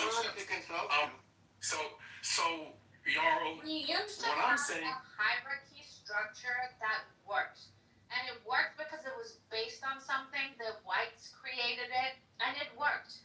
And those were like the old type of white people, maybe European, with some aristocratic background, but like a pedigree. But when suddenly Americans, like idiots like Bill Gates and Elon Musk, they come into the picture, and then they become like the new types of riches. But that's what communism, like China's communism, is benefiting from. Is like that sort of power structure have now somehow been diminished where it actually worked and they could have nothing against it. But because of these fucking monkeys like Elon Musk, okay, so what? Wow. He copies fuck you calling a monkey? every fucking time. That's And he racist. does like what? Wait, And so you calling a monkey in Africa? You guys are complaining about that? Just because Elon Musk is African American, you don't. Yeah, that is filthy. We don't allow. No, but she's not even coherent. Like you have to, it's a mismanagement of your minority. We need to make the whites great again in America. Wait, can y'all? All right, so BB. Can you let her finish her statement, bro? No, she interrupted. She literally interrupted me. Literally to be retarded. Can I get in again? Like literally nothing she said. And I let her say it because I wanted to see where she'd go, but she's completely coherent. Like she's giving all the fucking being said. Nothing that she said Monkeys and y'all rich? So why can't I land? She's incoherent, cannot interrupt me. Okay, stop being incoherent. By the way. So at the end of the day, if giving governments more money solves problems, the only thing I'm saying is this. The way that the progressive tax system is now, a philosopher can go over if it's fair or not, but we all know that increasing the amount of money that people are paying in taxes, first of all, is the biggest lie that they do. These taxes end up hitting everyone eventually. The second thing is that increasing the amount of money isn't going to solve the problem. So if increasing the amount of money isn't going to solve the social problems that we want money to do, then what's the point of increasing the thing? That's my only point. If we know that, hey, increasing the amount of money is not going to lead to the result that we want, then what's the point of increasing taxes? If it did, I'd have no problem with increasing taxes. That's We're going to end up with insanity. people. Exactly. Expecting it for. NPC, can I make a minute statement to you? Just a minute one. The reality is, okay, yeah, we have taxes, but a smart man knows how to play the taxes. They just read, and like Mr. Normo said to you, if you want counseling, talk to him. Freaking a simple Edward Jones or even a money guy or gal will sit there and talk to a company worker. You don't have to be a small business guy or gal. You just got to I'm just trying to help you out. That's right. The reason why I'm saying that, boss, is, I'm going to say this. Orange Man said this in 2016 when he was asked, but your friends all got the same government tax write-offs. Why? Because they put it in place. That you don't have to be a billionaire or millionaire to get the same subsidies like Mr. Jarl was complaining about. You just gotta be smart and learn how to read a little bit and learn where your state politicians that are trying to be crooked on the backhand. You just gotta learn how they put them out there in plain sight because that's how they gotta operate. You just need a clever account. You just need a clever account. You just gotta learn how to play the game. Just gotta learn how to play the game. Well, I want to put to rest this idea that Elon Musk got all of these subsidies from the government. Yes, he got money from the government. You know what he got it for? He got it first for SpaceX because he was doing something the government couldn't do.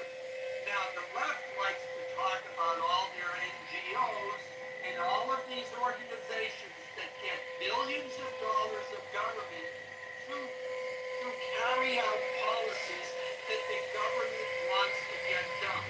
And when it's doing something like helping feed poor people in East Mongolia who need education on the difference between leftist and right, and leftists, need to be educated on leftist queer artwork in New York City as it developed in the 1950s. They're happy to fund governments like that. But when it comes to Elon Musk, I want to see pictures of lesbians doing scissors. Why not? They funded him because of SpaceX and all of the satellites and everything else and the advancement in space technology that he was provided. The second thing they funded him for was for Tesla, which what has the left been pushing for years? Electric vehicles. Oh yeah, electric vehicles. And so they gave him, like every other state, like every other locality, they gave him tax benefits. Why? Because if he didn't do it in California, he was going to go to Tennessee or maybe Arkansas. Guess what? There was competition between the states. So yes, he got money to do those things. And that's right. So that people, us the consumers, would benefit, number one, from the space technology that the government couldn't do, and number two, from electric vehicles. And those are things that I think, forgive me for my extreme example, but I think those things are more beneficial to us as Americans. Teach a mother in East Mongolia about the history of leftist. They're drag queens. Drag queens. Thank you. Drag queen story are in Afghanistan. What? What is that? Is that a thing? So the U.S. government funding the U.S. government funding like transgender plays in Brazil, Studies and all that, yeah. But that's fine. Oh, was that why George Santos was in Brazil? Well, I mean, like that. Wouldn't that just come from a different part of the budget? Yeah, that really comes more from It's still all of our money, though. But it's still taxpayer money in spirit. But my question to you is what do you think about? So it's not so. No. So if it's not taxpayer money, what is it? I don't know. I'm just asking. This has been outlined in the budget. No. But what else would it be? Congress, this has been outlined in the budgets. All of the weird spending for shit like that. Sure. Well, even if it goes abroad, it doesn't mean that it should go to stuff like that. Could be Wait. So this is I like to have real conversations. So Xerxes, given what everyone has said,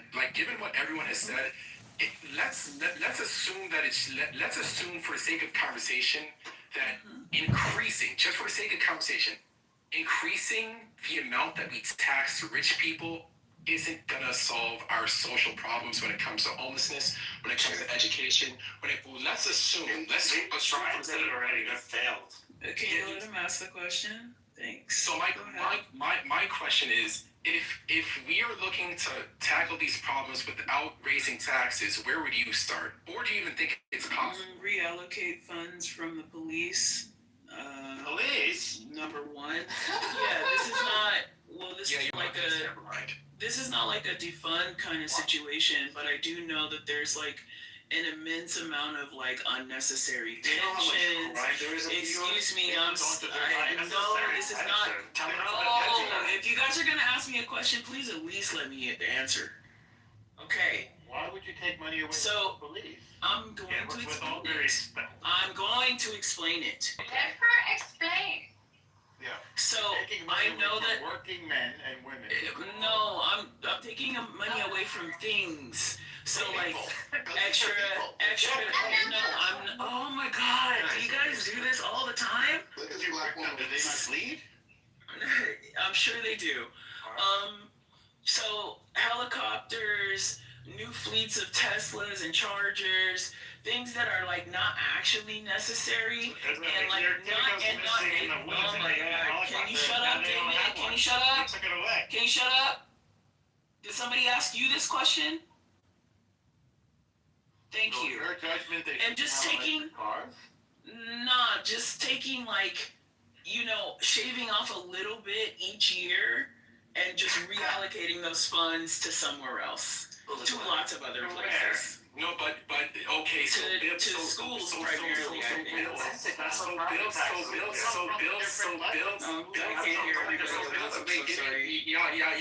So built into the question is the premise that money can't solve the problem.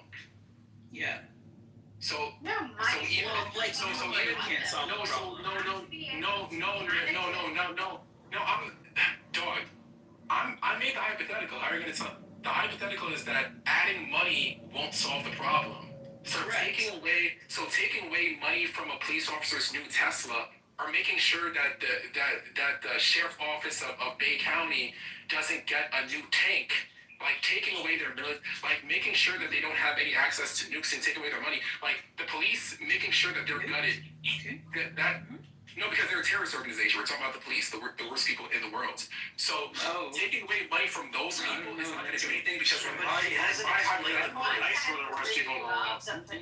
question is, money can't help the situation. How can you help other than money? No matter how much money you add. And risking their lives every day for like people like me. So I don't know whatever kind of mindset you come from. But I don't think that's fair. So long story short, the hypothetical situation is you can't add money anywhere. You can't take away money from anywhere. Adding money is not going to solve this problem at all. What would you do to help the problem? Nothing moves without money, dude. Sorry. What about volunteering? That might work somewhere else, There's a lot but of nothing things moves that without money money. doesn't help. I mean, like for example, improving spending. The more you spend on a school doesn't mean it's going to do better. In fact, there's like a minimal amount you need to spend. But Bill and Melinda Gates ended up figuring this out well over a decade ago, and they ended up realizing, well, it's you have to focus on a lot of things outside of the school to really make any kind of fucking difference. And often that could be well. There's so many things.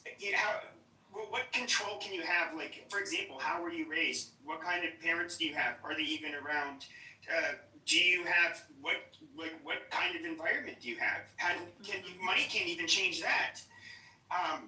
It can. No, it can't actually. I mean, for example, I worked. No, it can't. I'll tell you why.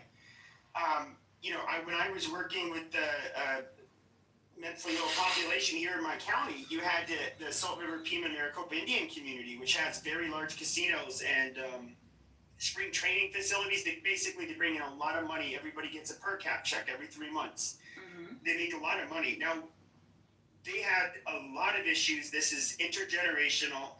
What they ended up having to do is once the per cap checks were coming in, they're like, oh shit, they're partying. there goes the domestic assaults, the drunk driving incidents, everything, but they're still not doing any better. The kids are still fucking up. They ended up having to put a whole bunch of these people on forced payees to make sure that they don't go out doing drugs with their money. They had to get a bunch of services basically to help the kids, and to do a lot of foster parenting, honestly. And so and we don't have the ability to do this for everybody in America. So I'm not talking about everybody in America. I'm talking about California. What everybody else in America wants to do is fine. Yeah. So when I say like putting things into schools, this means like reintroducing like post-elementary after-school programs, something that I think actually disincentivizes young people to continue their education, to stay engaged. They don't have places to go, so they run the streets. Like things that like people like Alan and Alan and Normo kind of had these structures. It's not about what the school's job is. They asked me how else could it help, right? So like when I say school, so when I say school, I'm sorry, Normo, I didn't hear what you said. What structure do I have? So like back in the before times in the 1900s, like you guys had like social programs, right? I don't think there were none. There were none. We had a lot less social programs in the first half of the 20th century than we did in the latter half. And a lot of people don't really realize this too. A lot of those immigrants that you saw come here from Europe, a big chunk of them ended up having to go home because there was zero safety nets for them. And so poor people were a lot poorer back then.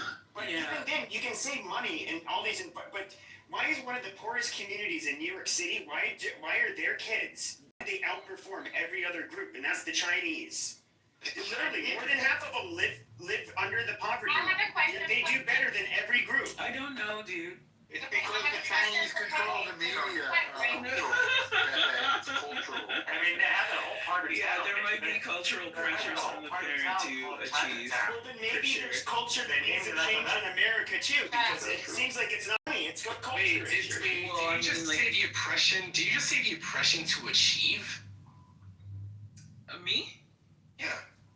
No, I said there might be cultural pressures to achieve. Like this is like a common narrative amongst migrant, refugee, and immigrant people. You're right. But so my thing is like, all right, so we don't really have any answers on what to do other than add more money and the problem's gonna go away. But what? No, I was in the middle of giving more answers before I got jumped on. Go ahead. Go ahead. Yeah, it's all good. Oh, you can go ahead. I didn't know you were. Yeah. Like incentivize more I guess like extracurricular support for kids that is like low to no cost. And this is not like just like straight up babysitter shit. This is like, oh, let's build leaders type shit. You know what I mean? Like if the world's gonna be STEM, let it be STEM. If the world's gonna be politics, let it be politics. Definitely increase civics classes and make like that compulsory learning, like up and down, offer free classes. Like an electrician or something. Okay, yeah, and that's cool. So make sure that the opportunities for apprentice. This doesn't improve. Well, what about the current homeless? No. What about because like. You don't want to know my thoughts on homelessness. This is probably gonna make me the worst person in the world. No, I mean the current homelessness, like the current homelessness. How are you? Okay, Othello, did you hold on, NPC? Othello, did you have something to say? I'm sorry, I'm talking so much. No, I was saying that they don't want to know any of your thoughts because they keep talking over you every time you speak. Oh, I mean, it's fine. I have a twin sister, so I'm used to being spoken over. I'm just curious though, because if you were to look at you know the people that you see sleeping in tents and that kind of homelessness out in California, like once again with that job that I had, this is something that was always talked about, and California is kind of a dumping ground for a lot of those people for reasons.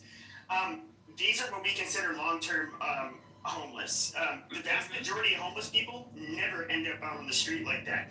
These are almost all people that are seriously mentally ill, drug addicted, but oftentimes both. And that is a population that is incredibly hard to deal with. So, like, I can give you an example. you can put the seriously mentally ill here, like in my county, you can find a place for them to live. We have funding for that. Now, if that seriously mentally ill person wants to do drugs, they can't do drugs where they live. Staff are they'll get kicked out. They can't have drugs at a federally or a state funded program.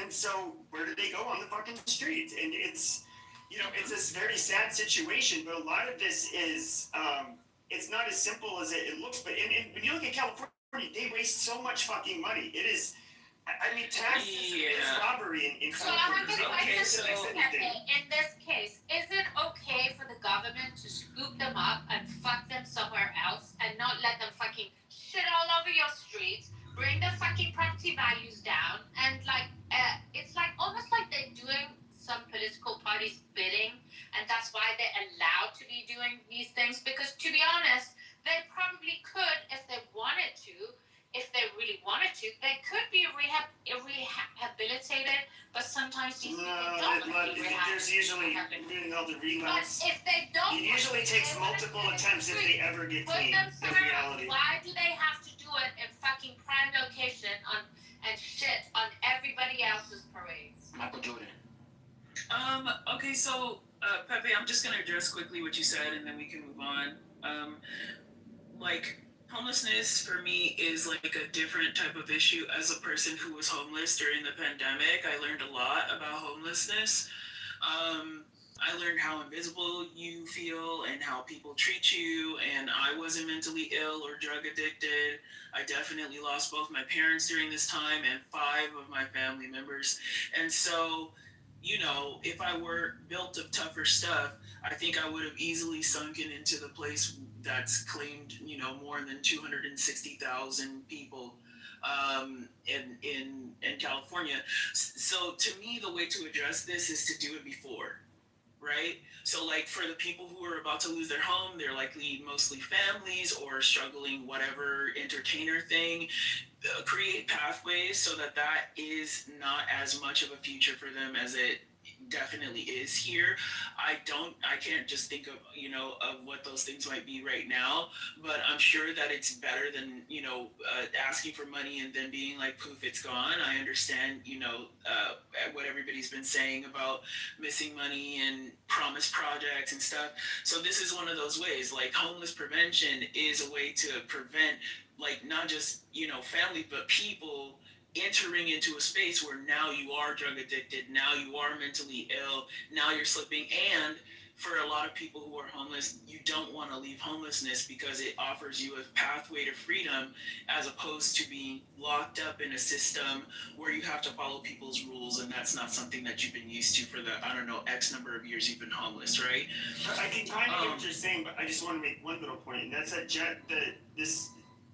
when I say mental illness, you're almost always referring to the SMI system, seriously mentally ill. So that's going to be schizophrenia and that kind of stuff, which always precedes the homelessness. And the drug addiction, they usually end up, I don't know if you've known drug addicts, but it's often, and their life ends up spiraling. They end up not being able to keep, Yeah, I'm aware. It's incredibly hard to battle back from that, for sure. So I would also bring back mental health facilities, aka the loony bin, but make it less inhumane and more ethical. You know what I mean? The reason they closed down in the first place. The problem is that our fucking population is spiraled out of control. It's maybe 20, 30, 40 years ago, it would be easy just to put people away in these asylums that were almost 4-star hotels. But today, it's there's so they weren't that many nice. of them. No, they really weren't. I don't know maybe that's on the East Coast. There's so many of them. So even if it's let's say society was trying to deal with that part of their communities, it's how are we going to find funding for that? Where are we going to put them? And it's but maybe some more emphasis. Well, no, she's put on this instead of maybe we have to come to that. What she said she felt invisible when she was homeless. Now, that is almost entirely true of the homeless and seriously mentally ill population. They tend not to be civically engaged. They tend to have no fucking voice anybody will listen to. nobody is gonna, unlike, I don't know, some of the lobbying groups who are gonna fucking hound all of the politicians to get, favors and, spending on things that will benefit them and like help make them more money. The homeless they have nothing. I mean, yeah, unless, and it's hard, unless you are a person who is like, was civically minded before you entered homelessness. I mean, like, once that time in your life levels out, you become, I've seen, incredibly energized to speak on other people's behalf. But yeah, I mean, like, it's a grueling process, and like, kind of split. I think a lot of people come to California, especially Southern California, to just kind of use it up for its wares. I wish those people would go back to where the fuck they came from, instead of being on meth in 6 months and becoming homeless. I wish that this wasn't a city of dreams that makes people delusional, so that they could go back to Iowa, Montana, Idaho, Ohio, Kentucky. I would much rather be in Southern California than. Of course, because it is actually climatically more lucrative for people to be. You literally will. I mean, like, weather-wise, you are less likely to die. Other people, good luck to you, but at least you won't die in the snow and nobody will find your body until it thaws. Okay, so like, I understand that part, but it can't continue to be like that with just no services for those people to actually actively engage in, right? And all of that takes active work, and it takes people who actually are dedicated and really care about the state. And I don't think, the one criticism I will make right now of the government in California is that I think we have like some politicians on both sides and in the middle, shout out independents and fucking libertarians, who just don't give a fuck about the state, and they care about power, and they care about their voice, only theirs. Right, and their families, and like the intents of their, of their legacy, their lineage, or what they came from, or whatever.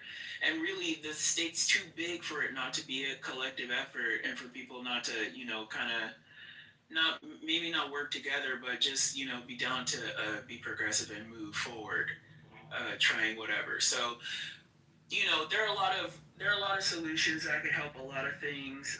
Is it any of that shit gonna happen? No. People only respond to suffering, so may the best man win. And sometimes I remember, so I have this one coworker. She doesn't eat any processed food. Okay, our office is on the 13th floor. Okay, we have elevators, really, really high-tech elevators. Every single morning, she elects to use the stairs, okay? She's rich as hell. Like, she's rich as hell. She's like 65. She's like the most healthy person I've ever seen. No sugar, no processed foods. And it's not because she's diabetic. She's just super, super healthy for some reason. And she saw me eating a Pop-Tart, right? And when she saw me eating the Pop-Tart, it was like I was eating sewage. Like, she was like, oh my God, how can you handle that?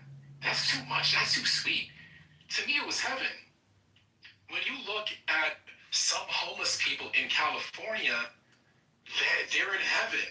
There isn't any money that you can give them to not make them an addict, because that's what addiction is. Coming from a former addict myself. Like, that's what addiction, it's a mental health issue. So the reason why I asked you the question I asked you, Xerxes, is because through this conversation, we're starting to realize that there are so many human problems that are much bigger than writing a check away. And the homelessness is one of those problems. They actually have access to services. A lot of them don't want to live within the perimeter to receive those services. You can't force them to. You can't put a gun to their head. The other problems we're talking about, the home issue.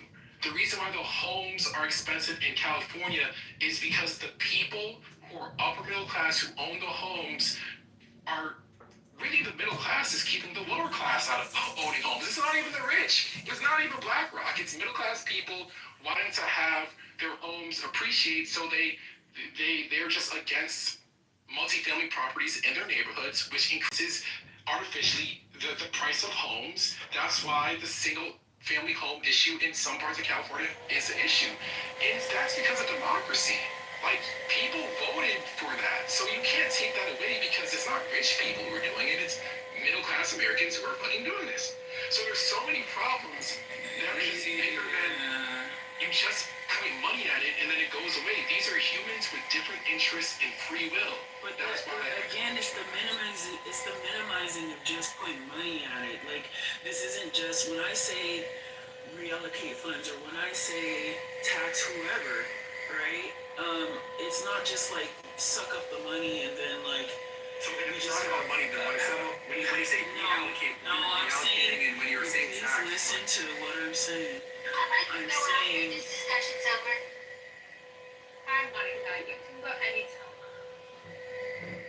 Yeah, when I say that, I mean like there has to be a flow of where the money goes. It has to be efficient. People who are trustworthy and not crooks, which is a problem in different places here, have to be in charge of this stuff. And there has to be a set of checks and balances and an efficient model of getting this stuff rolled out. Not just because the World Cup is coming, not just because the Olympics will be here in 2 years, because people are suffering, whether it be in the sun or in the shade. So the dude, his name is Sam. He's the dude who created FTX and he's in jail for stealing all that money. Yes, Sam Altman, right? So this is what makes it uncomfortable. No, you're saying Sam Bankman-Fried. Yeah, Sam Bankman-Fried, that dude. So what makes me uncomfortable is that certain people have a higher sensitivity to the greed of the private market, but they don't have that sensitivity to the obvious corruption, greed, and the same things happen within government. At least in the private market, when a person's being greedy, they're greedy with something that they earned. They might have earned it by cheating, or a lot of them don't cheat. MPC, can I just say something? I just think No, BB. Why ask a question in that? No, you can't. You can't say something. And then Monica's after me. So the whole thing I'm saying is that it was her before you. But actually, then she can go now. Monica, you want to go now? Monica. Yeah. Hi guys. Scotty, is this your room? It's a great title. Very interesting. Y'all are on homeless in California though, so I do want to talk about the topics. Are y'all ready for us to circle back, or you need me to wait a little longer? No, that's what we're talking about. Your incentive, Monica. Alright, so I think it'd be foolish for Trump to resign now. Joe Rogan was at the White House Saturday morning talking about ibogaine, which has an effective mitigation rate for addiction at the first dose, 80% allegedly. We should investigate that. It also might be effective in depression, and we know that liberals, strong leftist liberals, have the higher rates of mental illness in our society, so that will be great. I think it'd be dumb for him to resign. I'm ready to see what's next in store for us. So you mean like liberal-minded people have a higher rate of mental illness because they're diagnosed? No, so my sort of my 2 cents to this would be like, well, I think it's because they're crazy. That's what they're saying. No, but it's like that's an unsubstantiated claim. I don't think crazy anymore. I don't do unsubstantiated claims, Erskine. Hold on. Even if you prove it, it's going to move on to something else. People on the left have, she's just going to say that they get more and we ignore ourselves. But my thing is this. It seems, I just rather prefer if people were just against big money. It doesn't seem like people are against big money. They lost $25 billion. Against big money. That's what wait. country is. Wait, you just said you wouldn't. Why are you interrupting me? It drives me crazy when you do it. Like, it actually drives me crazy when you do it. Because the way you communicate is so schizophrenic. It makes me schizophrenic. You're the person I hate when they interrupt. Because you're incoherent. I don't know if you're trying to. Like, can you stop interrupting me, please? Stop it. saying is that you look at $50 billion. $50 billion. We can only account for 25 billion. So let me put this into communist language for And you. homeless population went up. The homeless population went up during that period. It almost $25 billion. Imagine if Elon, if there's 25, if we took a clone machine and put 25 Elon Musk, 25 Jeff Bezos, 25 rich billionaire white, 25 Donald Trump. We're not talking about unrealized gains. We're talking about liquid. We're talking about now. Can you stop? We're talking about liquid. Say. And every single time she does this, I feel like I have to restart, and it just makes my submission so much longer. I should not be talking this long. It's weird.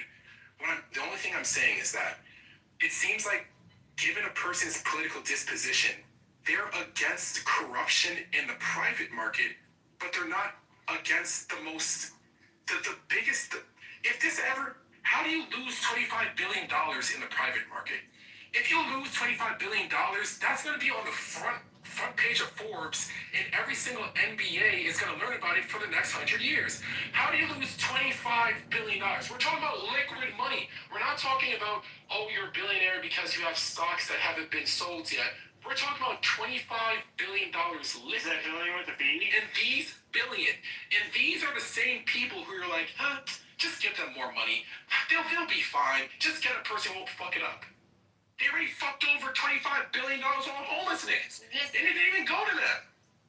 So my question to you is like, do you ever have the critiques of the government when it comes to that? Like, is there a difference between private corruption and public corruption? Are you talking to me? Yeah. I mean, like, as a civic-minded voter, I'm hella critical on all politicians, whether they're on my side or not, whether they speak to things I want or not. Well, I'm a Democrat, but oh no, man. Yeah, I'm a Democrat, but I mean, like, I grew up in a politically subversive household. My mom was a Black Panther. My dad fought in Vietnam. I've been reading Kafka and Ayn Rand and all of this stuff since I was like 10 years old, bro. I'm not new to the game.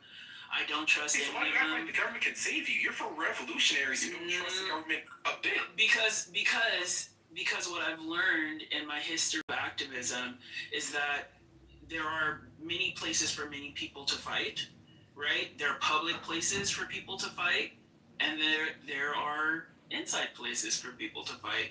And I prefer to break things from the inside using their own tools. So I will do that, and I do that, and I encourage people to do that, right? So I believe, despite, I don't know who else is like Black, but NPC, if you've ever heard like other Black people say like, I don't vote because our votes don't matter because the government doesn't like us, blah, blah, blah, XYZ thing, right? I'm the person that's like, have you heard that before? I don't want to just... Yeah. So okay. I fuck with your ideology. I'm the person who's like, no, dude, this is what they want you to believe. The more you believe this and the more you proselytize this, the worse things get, not just for you, but for every person, okay? And I take it further, and I say this on this app. Say that on this app. Yeah, so I take it further, and I do things, I create things so that I can stay safe, because I was like a public activist. I've been shot with rubber bullets, tear gas, all of that stuff. I don't really want to do that anymore. Really dangerous. I love breathing and living, but I still do want to fight. So every election year, whether it's the midterms or federal elections, I will create entire voter guides, and I will call every single person that I know in a state who I think doesn't understand legislative text and explain them and ask them, do you understand? Do you know how to do this? Do you know how to engage? And they can take that information to other people, right? Because I care about what things do. I love that. I love that you create a voter. No, but I like your history, but I don't think that. What about government? Because when it comes to the lack of trust for private actors, we understand that people can be greedy in the private market. But what about? Bro, I'm trying to tell you, I've spat in the face of governors on the steps of my city hall. Please don't think I'm like playing games with these people. If I see corruption anywhere and I have the ability to speak or do something about it, I do it. Okay, so the way that California is right now, they don't have to raise a single increased tax dollar. They can solve all the problems right now without raising taxes at all, and that's just the fact of the matter. How? So if your mind abundance, there's a book out right now called Abundance by Ezra Klein. Read Abundance by Ezra Klein, and you can figure out how to be a successful integrationist. And the way to be a successful integrationist is by having a government. You cannot be a person. Having a what government? Oh, my bad. Efficient government. Oh, yeah. You cannot be an integrationist without having efficient government. Because if you don't have efficient government... Gaslighting everyone who's smarter than you. What? Okay, he'll stop now. He promises. Go ahead. Yeah, so if you don't have efficient government, what you're going to have are people who criticize the government justly because they're inefficient. And they're going to have people who defend the inefficient government just because they're status quo. But you're going to have what you have right now. So you get the worst of both worlds when you have inefficient government. You don't get the benefits of a government, and people who want to tear the system down are legitimized, and chaos doesn't really help that many people. So this is the issue with Democrats. They don't treat government inefficiency like the crime against humanity that it is. Because government inefficiency is what I'm calling it to be nice. The majority of this shit is not inefficiency, it's just corruption. Government inefficiency should right next to... Yeah, sorry. I'm about to land. Yeah, Elon Musk is the worst person who was ever born, right next to maybe Jeff Bezos. Right up there should be government inefficiency. I want you to hate government inefficiency just as much as you hate Jeff Bezos. Yeah, that's what I just I think the grace that you have heard from me, you guys have heard from me, is my thoughts of like, well, if I, there's always the question of if you were in control, right? Like if I were to do it, how would I do it? And the thought becomes suffocating over time. I've been asked this question several times over several years, and it makes me like consider the complexities of different offices, right? Like, what could I actually do? Even just knowing some people who work in government now, right? Like one of my friends who I used to dance with was running for office, and I yelled at him. I said, well, like, why would you want to work for these people? What do you mean? Like, are you okay? And he's liberal, but still, I asked the question, like, like, I don't know, like, is your soul good, bro? And he was like, I just want to expose these motherfuckers. And I was like, oh, you're never going to get anywhere if that's your goal, right? And I'm happy I was wrong. Because he absolutely did get elected, and he has been exposing these motherfuckers left and right for like a few years now, so much so that they want him gone. He's young. He doesn't give a fuck. He uses all of the things that the young people like to see, big old billboards, memes, all of it, to just expose the corruption into what... No, these are real victories because he's showing people raw data of like charts of how much money is being spent in the county on different things and how little of that goes to us and what they can do. By the way, your friend is amazing. Well, a lot of people don't know that. No, but a lot of people don't. Xerxes, even when they find out, one of the reasons you're different, you actually you're a good sport to talk to. Most of the times when you tell people who are left leaning about the inefficiencies of California, it's almost like they act like they don't hear it. Like people know, it's an open secret that California is probably the least efficient state government in the country. Well, I mean, like, I have to be honest, this is like, it could be true for any people who are, I guess, like, nationalistic to their state, right? Like, I could say the same thing about Kentuckians who refuse to believe climate models despite the fact that their shit got rocked 2 years ago, right? Like, you literally are living on stick huts because of floods, and you think, like, oh no, like, let's not even hear any of that, right? Our governments believe the same thing, right? There's no such thing as climate change. We don't have to prepare for shit. Okay, what I do is just stop talking to them about it. That's what you want, that's what you want, right? I do this with liberals in my own state, conservatives in my own state. You guys know, I'm not gonna waste my breath on people who are willfully ignorant. I'm gonna talk to the people who want to move. Again, things I learned from being an activist. Wow. It's a new brave world, by the way. Did you ever read that? No, she's talking about what's called a persuadable. She works on the political metric known as persuadables. People whose lives she can make a difference in, and with the information and experience she has that she provides. Mm-hmm. Right? And I don't really care, like, what side you're on either. Like, although I exist, on the left, I don't, unless you're actually just being a fucking, like, bigot, racist, or an asshole, I'm still gonna give you the time of day. I'll still engage with you. Honestly, in good faith, all of those things, we can talk about it. We can walk away, shake hands, be friends, whatever it is you want. We can do all of that stuff as long as it equates to, like, movement. Right? What I can't do is people who are stagnant in their ideas. I don't care if your ideas are like the only people that matter are women and we should only fight for women's rights. This is the most important thing. To me, that's stagnant. I'm sorry. Like, there are tons of people suffering. As a woman, I understand the plight of females. I and it's real, right? I'm not dismissing it. But, like, also, what else, though? You know what I mean? Because the what else is what gets us, to tie our shoes and to start walking. I'm just not, I'm no longer interested in people who are just here for a fucking ride, bro. Like, you know what? Something that you said kind of, and maybe y'all want to talk more. I haven't seen a climate change. And I haven't. You know what? I really hate that about Baby, come on. Also, the thing is, it's a proof of low IQ because it doesn't take you anywhere. Don't take the bait. It doesn't take you anywhere. All it does is always just take you back to square one, back to square one, back to square one.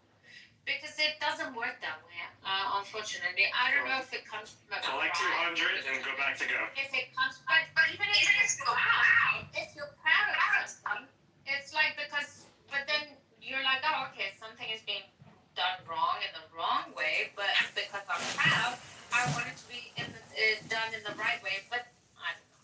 So what is it? That's subjective. What is it? Right is subjective. What is it? No, what is it with you? It's like even your women, like your women can figure it out. Like, but you keep trying, and if it doesn't work for you, you just gaslight. And then you're like, oh, it's the Jews' fault, oh, it's the whites' fault, or it's Trump's fault, or it's like whatever. But it keeps, and then you get, on an American side, you get overrun by the fucking. How about we stop fighting for those fucking faggots who have no even merit there, who used to be like lawn mowers. They even have more credibility than you fucking people who had credibility by birth. Just so you know, we've not had Mexican immigration into the United States since 2005. The people we catch are Guatemalan, Honduran, Ecuadorian. I know why people put you up. On that. Nobody put me up. I live on the border, lady. No, You're we're not talking like about this. Marshall today. Wait, Marshall, is that you talking like lady? Can you either put her in the audience or just ignore her? Because I don't know why you're wasting your brain. Xerxes put her in the audience. Alright, I did. I got it. It's done. That's what happens. Oh, I thought you weren't gonna do any moderation without top left's permission, Marshall. God gave you permission. That's what happens when you come in these rooms with a certain agenda and you fail to follow He's the flow of the coming. conversation. And so, BB, man, you have this agenda to attack black people, and it's like we're not even there. I love black people. He loves black people. She's never racist to black people on it. This is silly. I love when my Put her down, friends people. Put her down. Let her talk. Let her talk. Put her down. Put her down. Put I'm her not down. talking person. Put her I down. know when my BB, go down. BB, go down. Bro, Jason, shut the fuck up. Yeah, we're talking about American issues. Stay on topic, girl. Go start a room if you want to like hyper focus on. That's fine. Look, if we just don't need to Okay, spend I'll just all this time finish what I'm attacking- saying. Sick, awesome. Put a button in there. Yeah, just have to nip it in the bud. Stay on topic, man. Like, okay, so some of y'all have amazing listening skills, but when a person's being completely incoherent, they might as well be drunk. Just treat them like a drunk person. Don't try to go back and forth with them like they're saying anything coherent because they're not. Hey, be nice to people. Yeah, so the only thing that I'm saying is that I was gonna pivot over to climate change because I haven't seen a climate change room.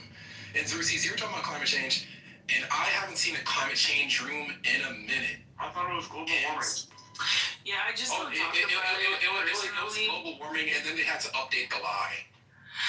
Well, I don't change talk is my about it favorite. anymore because for people who don't either understand or have a firm belief in climate change, it's just there's nothing really to say at this point. And for people who do, we all know that, I mean, you know, it's pretty much a wrap. And let me ask you two questions. Is the climate changing, yes or no? Well, the climate is always changing every No, is the climate changing, yes or no? It's the first. Yes. Okay, correct answer. Can spending more tax dollars solve it? Well, money can't solve climate change, and we are far beyond the point of solving climate change. It is now about mitigating. One second, please let me finish my answer. So now it needs, the conversation, at least for the people in the north, needs to be about mitigating harm and potential fatalities. But why is most of the agenda, at least from the governmental part, about increasing taxes if money can't solve the problem, if it's already too late? Whatever reason, whether it's natural, whether it's man-made, the same scientists that you believe in have said that you can't reverse it. So what's the point of increasing taxes because climate is changing? That's a good point. So when you, I'm assuming that the tax dollars, or whatever fund is accrued, would go to like research in mitigation for harm. But you said, research for why am I forgetting what it's called? But like just like disaster prevention or something like that. No, but we can't disaster prevent it. prevention and But we preparedness. can't prevent it. You know, like one. Not climate prevention, disaster prevention. But money won't solve it. That's like, not you true. can't. No, it doesn't. It doesn't matter how much money you give the state of That is not true. At a certain point, it's still gonna be what it's gonna be in 100 years. It doesn't matter how much money you give the state of Louisiana. That is not true. Maybe, but then you said something even better. Yeah. You said assuming. But your parents are like Black Panthers. Like, so you're assuming. Well, first of all, you're assuming that the government. You're assuming the reason why the American government wants to tax more people is because it proactively, 100 years before, 200 years.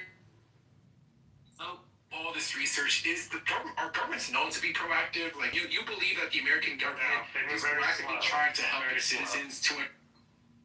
I think that some governments maybe not our government as. No, I'm speaking about our government because I only know the climate lobby in our government. Yeah. I think you can kind of get the main idea that the climate lobby. The prescriptions that it gives doesn't match the illness nor the medicine. Like none of it. Well, I mean, the climate lobby and climate scientists would be speaking to people who, largely for 40 years at least, maybe even more, who like initially don't really understand the concept that they're trying to describe, right? It does just kind of set in as panic or fear mongering, and then you go into like a 30-year lifespan of greenwashing and making people believe that they're doing something when really these things, I mean, they help, you know, your immediate surroundings, but what's actually happening, what's been done, it doesn't help that much. Even Bill Gates has pulled away from the climate situation. Like it's not and nobody cares at this point. So. Okay, I mean, but this is what I said about having debates surrounding climate change. I don't do it personally because what am I to say to people? It is just kind of like, we'll wait and see then. No, so some soldiers. Yeah, when one volcano going off causes more that's not harm to the world than a million cars. I mean, that has nothing to do. That has nothing to do with climate change. But bringing up What goes in the atmosphere has to do with climate change. When erupted the last time, we're talking. So when world temperature by a degree. Yes, I understand. I know all of that stuff. When people are talking about climate change and climate science, they're talking about human impacts on the climate, not geological disasters. Is when one volcano can cause more destruction than all humans on Earth. Then it's not an issue. That's an insane thing to say, but you go ahead and have that statement to yourself. I think it's like, how's that insane? I think there's a fair take that, like, if we're gonna put, you know, hundreds of billions of dollars into mitigating a risk, that, you know, to keep the temperature 1 degree lower, but there are these other risks that we just can do nothing that can raise the temperature by 1.5 degrees, then maybe we got to think differently about this problem. So this is why I said, Jason, it's about mitigating risk and harm to like fatalities, right? So this isn't like risk and harm to like take down the percentage of the earth cooling. This is like, how do we create or focus on infrastructure models that help people survive things like Hurricane Katrina, the floods in Appalachia, like, you know, if we're going to take it out of America, the numerous floods last summer and the summer before in the Mediterranean and the global south, like there are people who live at the most exposed points of these things, of these kinds of disasters, which would be at the, you know, the equatorial countries and at either side of the tropics. And these are some of the poorest countries. They are leading research on this because they know that they are the most at risk, right? So when I listen to people talk about these things, and it's gone past a belief in climate science. You don't have to believe it in order to know that something can take you out that is because of this thing. You can choose to ignore it, and then you'll be the person that's on it. Like, I don't mean you guys in the room. You can choose to ignore it, and then you'll be the person on the news saying, I didn't know that this could happen. This hasn't happened in X amount of years. I heard about this from my grandma. We're just going to rebuild. You can be that person at the end of time until it gets you or it doesn't, whatever. Until it gets you, or do you even understand the models that you believe in? Because none of them, yeah, I do. Like none of the models say that anything. Like you guys remember the movie 2012? Like, you guys remember 2012? Like none of the things in 2012. Yeah, none of the things in 2012 happened within our lifetime. And even if they did happen, it wouldn't happen like that. Like, what do you? Yes. This is what I need. What are you talking about? Correct. Like none of So I'm talking about an increase in intensity. You're asking a question. I'm going to answer. You're asking about an increase in intensity of climatic disasters, right? An increase in the number of, 1 second, I'm still speaking, the increase in the number of hurricanes, the increase of the intensity of the hurricanes, the increase in the number of tornadoes, the increase in the intensity. Yeah, but nobody is expecting. Nobody is sea levels. 2012 is a movie. I know it is. You said you didn't know what it was, but obviously you know what it is now. What do you mean? I know what 2012 the sea levels. Listen, we're talking about Louisiana. We're talking about certain parts of Florida. We're talking about the type of climate change that has been sold. We're talking about the type of climate change that has been sold to us that certain American cities won't. About a really, really harsh storm. We're talking about the sea levels rising to where some cities it's all a part of that. That's not true. That's not going to happen. I mean, you can say that now because it's not true right now. No, of course you can say that. Projections don't show that. The science doesn't even show that. If you rewatch, who's the vice president? What's his name? Al Gore. You watch his Inconvenient Truth. What he proposes in that movie, based on studies that he was referencing, we should all be underwater by now. But it's no, we shouldn't all be underwater. So tell me your proposes. They had the dramatic animation showing where all the cities are going to be across the country. They're all going to be underwater. He showed that animation. That was part of the... Now tell me, Xerxes, tell us the years. It's crazy. I agree with you, but that's what he put in his movie. And tell us the year. David's wrong. He doesn't know anything. But tell us the year. Tell us the year where it's going to be estimated that certain American cities are going to be underwater. Tell us the year. I don't know if I am clairvoyant enough to say that. No, but the science. We're not talking about people. What is the science? Yeah, he's not asking you what you science. He's asking what are some common predictions about that? Oh, I don't know. There are some sites where it already should have been underwater. Okay. Did you want to answer, David? Go ahead. He's not gonna answer with anything, but I think the broader point, the point I appreciate MPC raising, okay, is he's ultimately saying, well, look at the tax policies in developed countries, in California, in America, in Canada, and Western countries. What are all these northern countries, what do they think they are accomplishing? These low population, in many cases, very low population countries, what do they think they are accomplishing by taxing gasoline at the pump? Okay, this will accomplish nothing for the climate. Zero. It will just haul a bunch of money into the government. They want people to but that amount of money coming into the government, it's not earmarked for anything. Okay, to do with the climate. They're just spending the money. Okay, not that carbon taxes. No, they are not, David.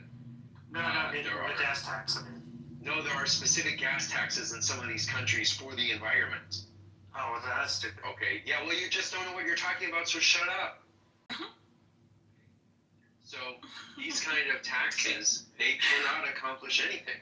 Okay, they are theatrical, all right? And they are a way, for the government to get big, which it loves to do. Okay, the government just loves to take money and get big. That's just a natural thing for it to do, based on this climate story. And many other stories of like goodness or justice or whatever are leveraged in the same way. Okay, and that I think is a really fair point here. All right, you can't just be like, it's nice that the government tells me a nice story about something that's a problem, and they say, okay, there's a tax about it, and it's like, okay, what is this? But then the part about like, well, what does the tax have to do with doing anything about it? That part of the story is left out. And are we asking this question? Are we insisting on any kind of relationship there? No, we're not. Okay. So why don't you become a Republican and support Donald Trump? Okay? I would never do that. I prefer my presidents having the ability to read. Yeah. That was a perfect way to end that line of questioning, dog. I'm just goofing around, okay? I'm just goofing around. No, that was so funny. So I got some ideas for this. As a landowner, I've noticed differences in the climate, increased droughts, sometimes heavier rains. But two things we could do in my area in particular: mangrove to hold the coastline together, which is really important, and then plant seagrass. Like we have a place called Laguna Madre, and Laguna Madre is basically all seagrass. That promotes oxygen in the ocean, which helps the atmosphere. Apparently we get 2 out of every 3 breaths from the ocean. So those are 2 things we can invest in that, are natural and would be a really good thing and, help produce more oxygen.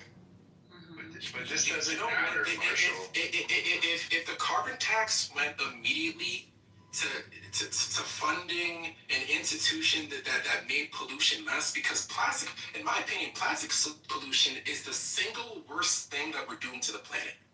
The microplastics, if you catch salmon in the middle of the Atlantic, it's still going to have fabric softener in it because of what we do to the planet.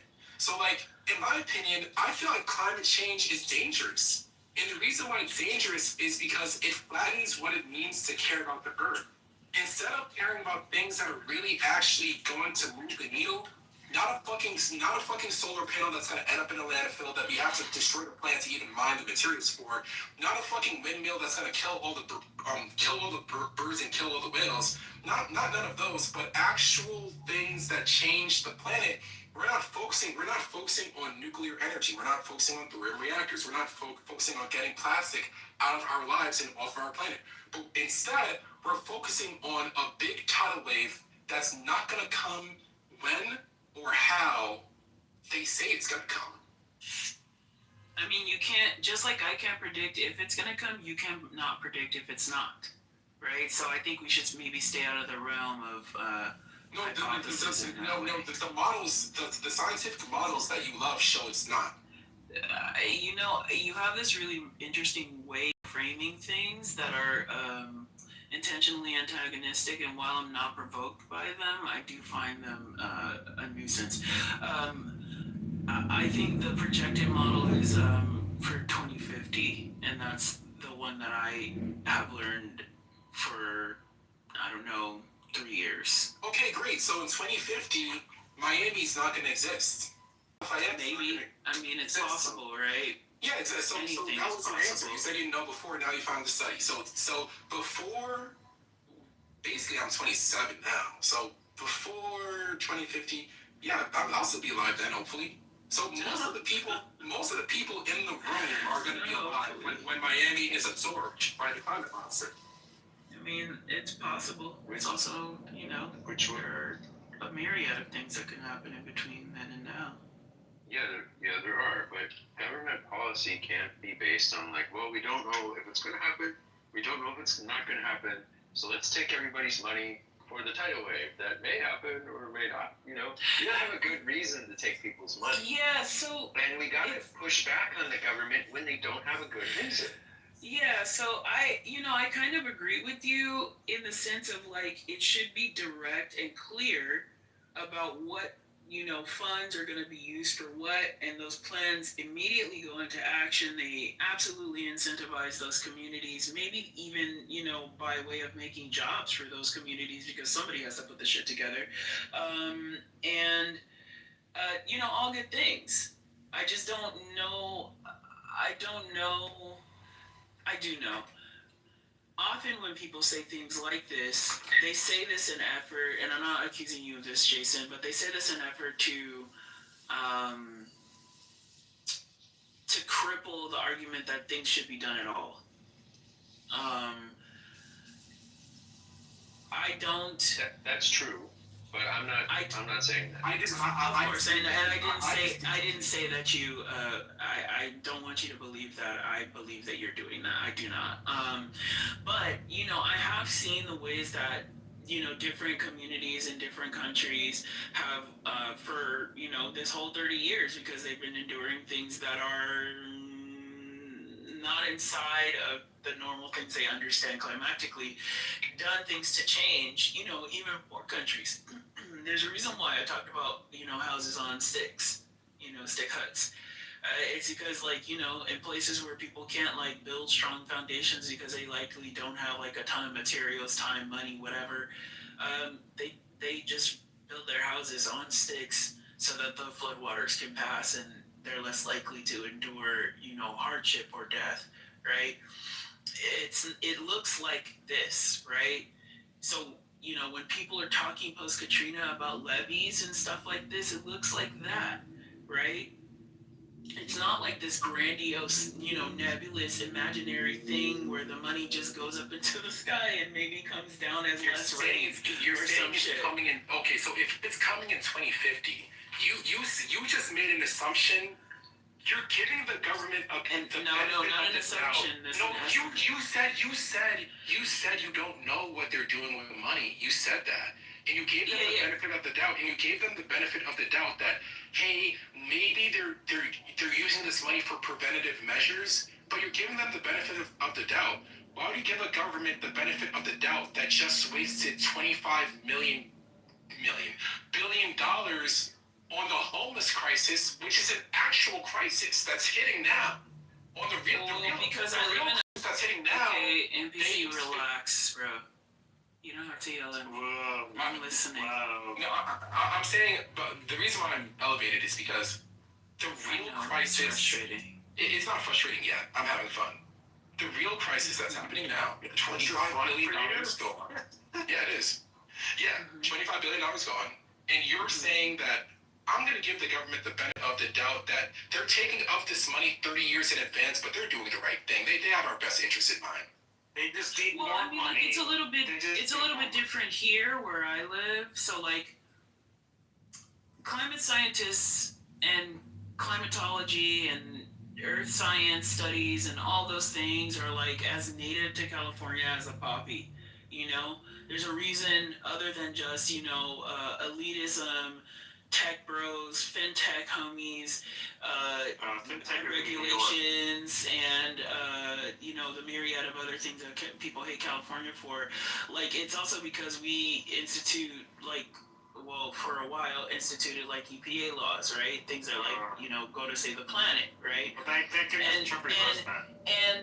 And you guys, you know, the rest of the country can decide now in this time whether or not they want to follow those things. I'm sure everybody can find their way. That's cool. But the rest of the country wants to drive an F-150. Bro, like, the Tourette's from you is getting annoying. It really is.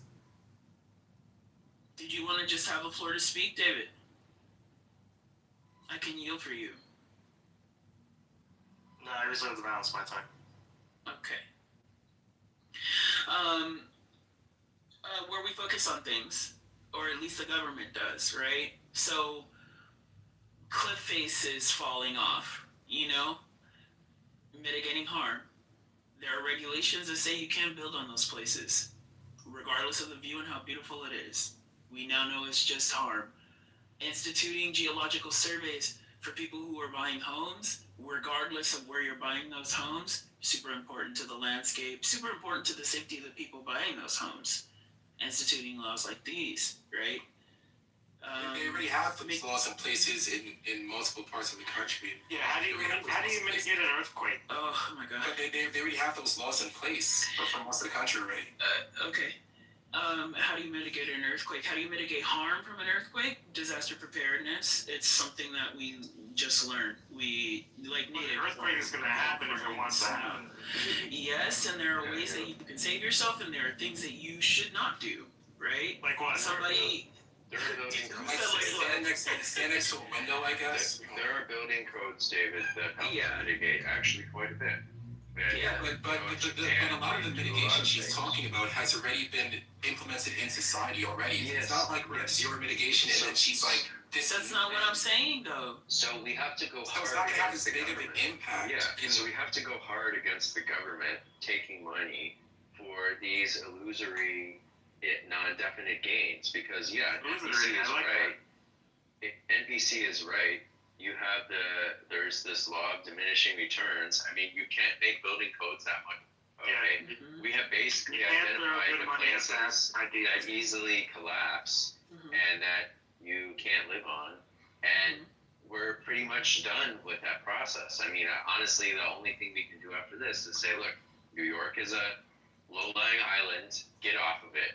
You know, nobody can live on the coast of Florida anymore. That's basically all that's left. Like, we picked all the low-hanging fruit in terms of places you can't. Yeah, but everyone likes building standards that are safe and things like that. And this is assuming that the tidal wave is going to come in 2050. This is all assuming that the tidal wave is going to come. Or anything. Or if an asteroid hits the water, then... Oh my god. You need to use violence, okay, and remember that. Okay, David, stop resisting. Stop resisting, David. Hey, use force. I'll distract him, and then he'll put him off the stage. Oh, no way they say that. That's crazy. I'm actually new here as of today, so I won't be removing anyone. I'm so sorry. I don't think that's really my place. I don't really know how I got this bean. The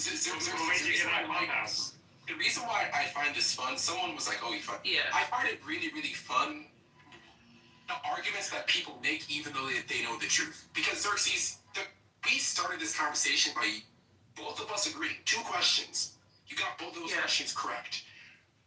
We both admitted that whatever momentum the climate has, there's nothing that we can do to stop it. Yeah, the climate's gonna do what the climate No, wants to yeah, the climate change that we're witnessing, and then you're going to these like really, really fringe ideas. No, it's not fringe, bro. Like, because we exist as humans, the thing that we care about is important, right? It's why is it important? It's because people want to live, right? So now we move past the point. No, but just we just came to the conclusion that we're not stopping the catastrophe. The damage control. The catastrophe is so catastrophic that the damage control that you're suggesting is going to happen won't even fucking matter because you won't be able to. That's not true. I'm so sorry. You're not qualified to make that judgment. I just have to put that out there. You just remembered Xerxes. I hate to break it to you, but sure. NPC is a citizen. Sure. That's the qualification you need to make decisions in this country. Okay. Yes. The citizens who are sovereign in this country. No one has a qualification to make a decision other than us and the people we elect. We are sovereign here. It's not about decisions. It's not about decisions. I didn't say he wasn't qualified to make a decision. My vote counts. I said he wasn't qualified to make that assumption. What is your vote? Yes, it does. I haven't. Well, to be fair to you, Xerxes, there's a lot of assumptions that you've made that you verbatim in this conversation say, I'm about to make it. You literally said you made several assumptions, and which ones? You made an assumption that the state would have. You gave the state a benefit of the doubt, which is something you called an assumption verbatim, and you said they're probably using the money. I'm gonna go out on a limb and say that they're probably using the money for preventative measures. That's what you said. You made an assumption of how the state was allocating money. But my assumption is based on the things that I've seen, right? Is yours? My assumptions are based on the things that I've seen. Really? How? Yes, I've seen states use benevolent causes to absorb money to not use a single cent. No, but what was the statement that you made, NPC? Which one? The one that we are arguing about currently. What was the statement that you made? The first thing I started off with was the 2 questions that we agreed on. And then I started to pick your brain about, and then when I started to pick your brain, you said, I'm gonna go out on a limb and kind of assume that, hey, they're doing this, they're gonna take this. Now fast forward to 5 minutes ago. Okay. My only point is that, are you asking me my point? Yes. Hopefully. No, you gotta tell her my point. Oh my god. My only question David is always drunk.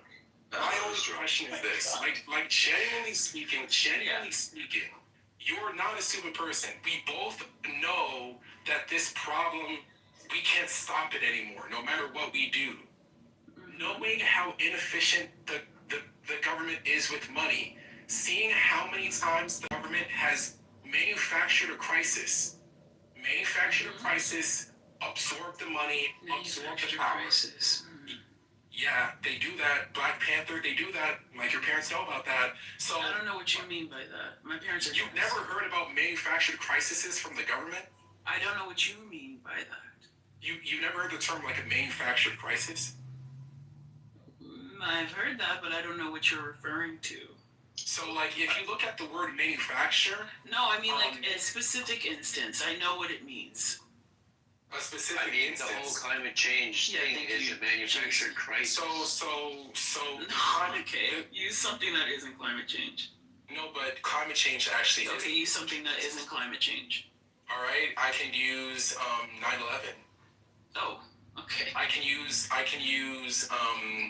Pearl Harbor. I can use manufactured crisis. The easiest one, fucking COVID-19. That's the easiest manufactured crisis. It was actually manufactured. The pay gap is a manufactured The pay gap is another manufactured crisis. Yeah. Okay. Because when you police shootings of unarmed wages, when you control hours worked, it's very it uncommon seems like to say. you're not getting It's through to her. very. Yeah, so she's very NPC, but it's very, very. No, I'm really to not. say, but Jason is also. Like, I'm you're clearly less not, NPC than bro. You're Relax. not. I'm sorry. I'm sorry. Whoa, let's not all fight here. Let's just everybody relax. You know. Like, you literally just got here. We're fighting for fun. If you don't like it, dip. Honestly. Wait. Chill out. What's the attitude for? I don't. No, I like the fight. Don't Oh, well, tell you him to can fight react. too. Don't tell him to. Sure, Night King. Would you like me to play the recording of you singing? Sure, We can fight over that. We can play that. I love my singing. But, the pay gap is a great example of a manufactured crisis. That's my favorite manufactured. I just wanted examples. Yeah, and that's like something people talk about all the time. Another one is the shooting of unarmed black men by police. For all these liberal politicians, it's an epidemic. Turns out not to be real. No, it is a real epidemic. It's one leading cause of death No, it doesn't happen. Okay? Yes, it does. No, it's not. Yes, it does. Police do not shoot hardly anybody. They're not a leading cause of death for anyone. I feel like I want to come to this phone and just sit.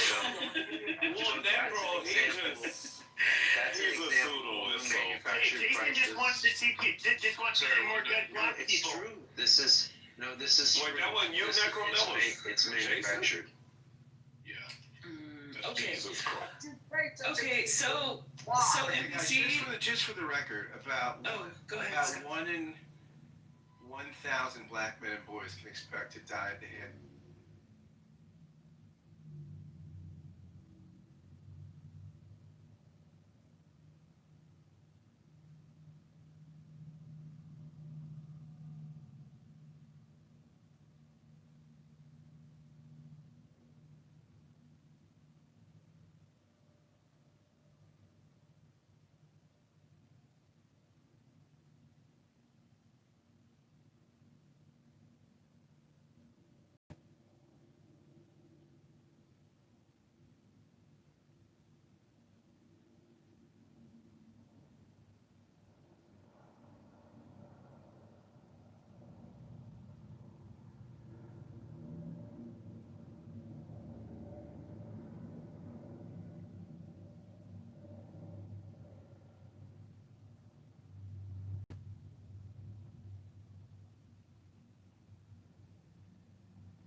catfish in here. Who's the catfish?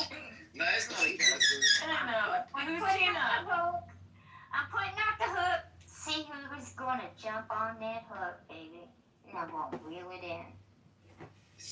She said that she's a momaholic. You better be careful. Yo. Alright, guys. Let's get it.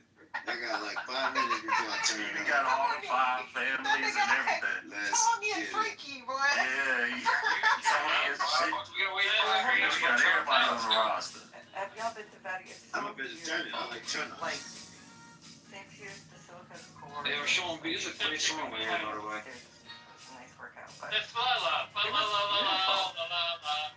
Oh, you coming out the Empress?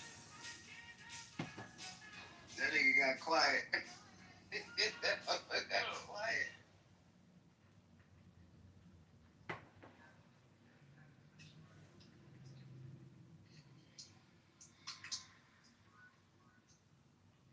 Alistair.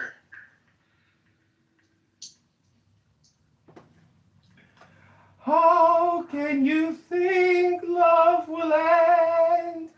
Diego, I will haunt you till your grave. My name is Scarface, and I tried to bomb an elevator shaft with Hamas and Hezbollah. Jihad, Princess Sia, long live Palestine. Diego, my heart aches for you and your Nazi racist ideology, your extremist bigotry and low IQ hate. I miss you, Diego, and I love you. How's the House or whatever you're running for race going? Well, I was kicked off the ballot for Congress, but I'm running for mayor now in Chicago. You're running for mayor. Do you remember that I got an audio recording interview of you? What you wanted to say to your constituents? I already interviewed him. It's on my, I interviewed him a few days Let me before. find it. 1 sec. It's not on here. Before my accident happened. Kitover, can you do me a favor? Yeah, what is that? You want to call Diego or something? No. Can you do me a favor? You want me to text Diego? No. Okay, what's your favor? Hello? I'd like for you to delete. Some of them who've personally reached out to me, saying how Where devastated did we do they are. that? I was just in the middle of talking. Wait. What do you mean wait? I was in the middle of talking. I know, but 1 second. It's Princess's world. It's quick. No comment. It's actually one. Oh, here he is.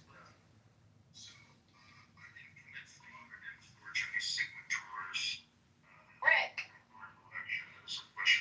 Churches and lawyers, and they said that my signatures out of district were even fraudulent. So, Alright, sorry about that. Just had to remind Alistair that, he was interviewed and he is on record talking to his constituents saying that he will be back. So, continue. Yeah, go ahead, Princess. The day that I was rage baited by you. Rage baited by me? You think I rage baited you?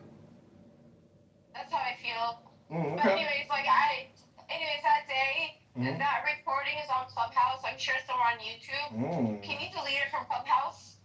I'm sorry, but I don't delete content. I'm a historian, and I create content for a living, and part of my rules is I never go back.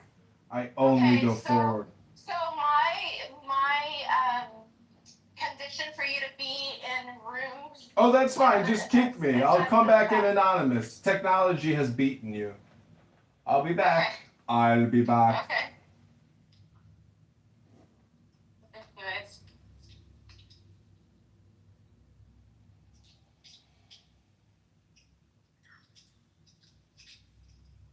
Damn, he's gone. Oh, there he is.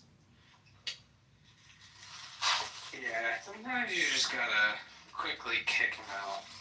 Wait, what was the audio or video that you would have What clip are you? Are you looking for the one that is Tim Robertson racist Robert Moore, the terrorist? No. 27th, 26th? No.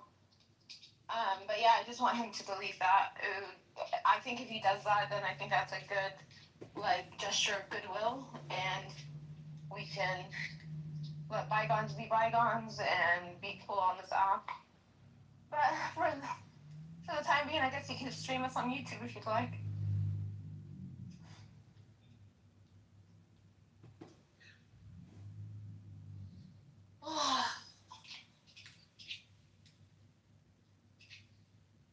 I want to start running, but I'm just gonna walk. I don't know if you can hear the background noise from the cars. It's very loud. Huh? Are you working out? Yeah. I'm walking to the gym. Nice. I was gonna run, but I didn't really feel like, I don't know, it's not necessary to run right now. Yeah. But yeah, so I worked when I wasn't supposed to work. I took the bus home. I chilled for a little bit, talked to Mr. Johnny the Best, and then now I'm talking to you all. I'm walking to the gym, and then I'm gonna get some groceries and walk with the groceries back. Damn, Nora, that's a productive day. I know, she's been really long.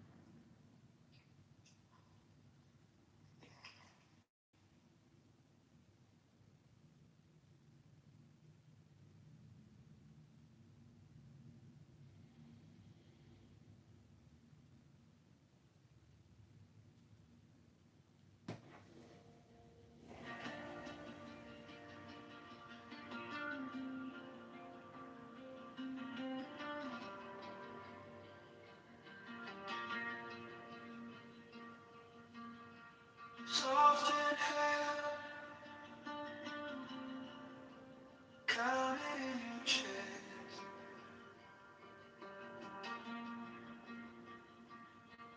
Let the shoulders fall,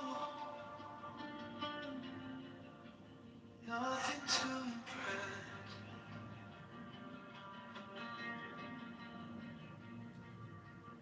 Eyes on the point, steady as a stone. Thoughts drift past, you let them go. Bend like water, follow gravity down. Slowly breathing, roots you to the ground. Focus like a flame, still in all the sound. Bend like water, you will not break now.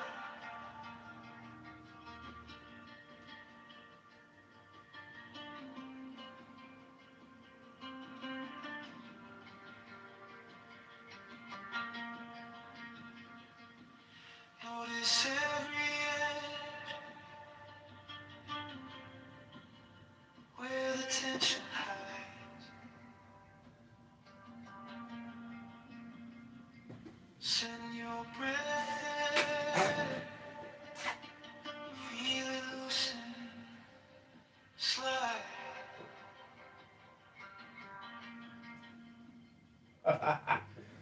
Neck like a river, swaying in the wind. Mind like a lake, quiet from within. Bend like water, follow gravity down. Slow deep breathing, roots you to the ground. Focus like a flame, still in all the sound. Bend like water, you will not break now. One thought in, one thought out. Nothing extra, nothing loud. Just this moment, just this round of easy breathing, easy now.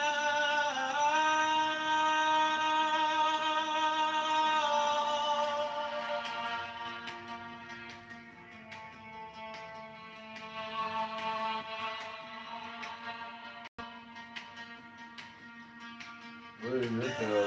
Where's your hat? Where is your cattle?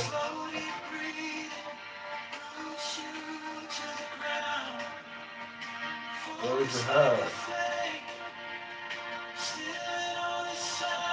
You're Democrat.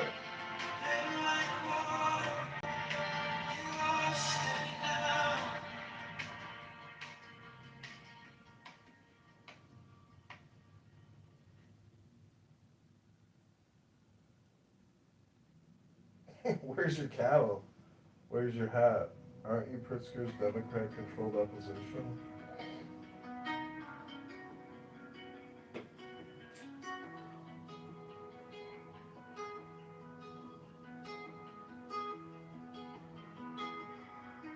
Soft in hand, counted in your chest.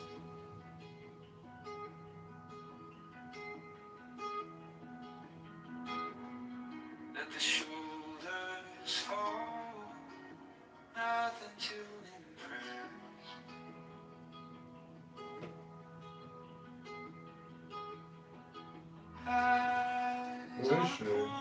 What she do? Steady as a stone, thoughts drift past.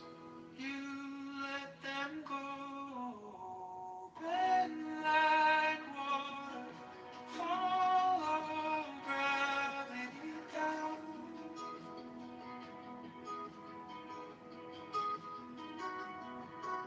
Slowly breathing, roots you to the ground.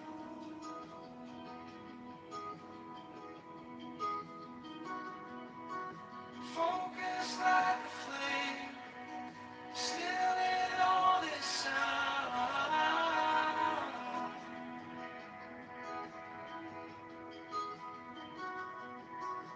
Bend like water, you will not break down.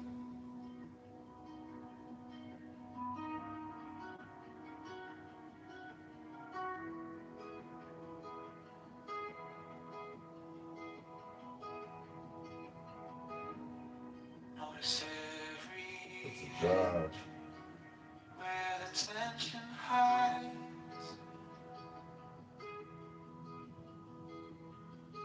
Send your breath there, feel it move slide.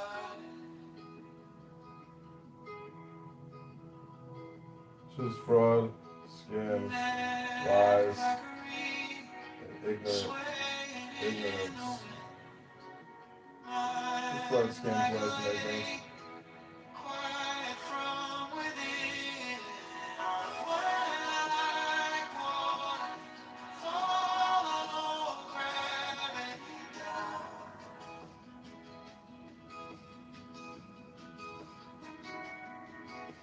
Slowly breathing, roots you to the ground.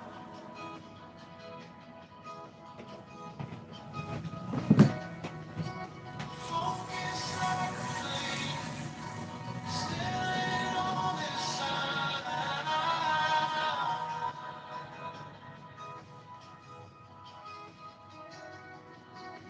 When like water, you will not break down. One thought in, one thought out, nothing extra, nothing loud. Just this moment, just this round of easy breathing, easy now. Did you Democrat control that position?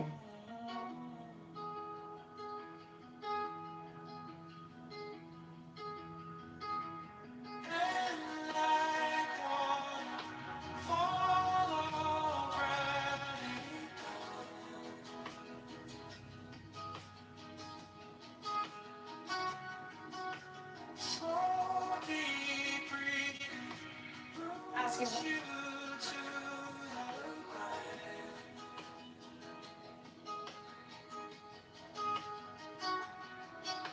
focus like a flame, still in all this time. Asking.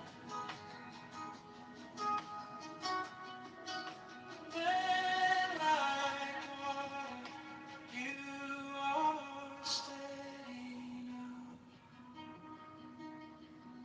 Asking.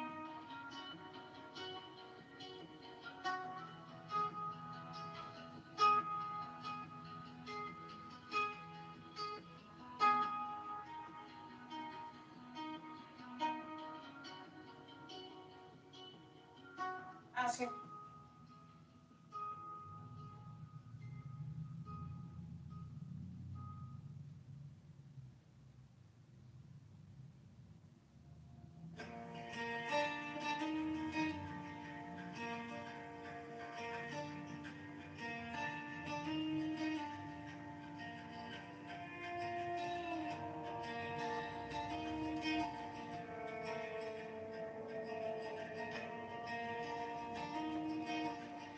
Inhale slowly, count it out, 1, 2, 3.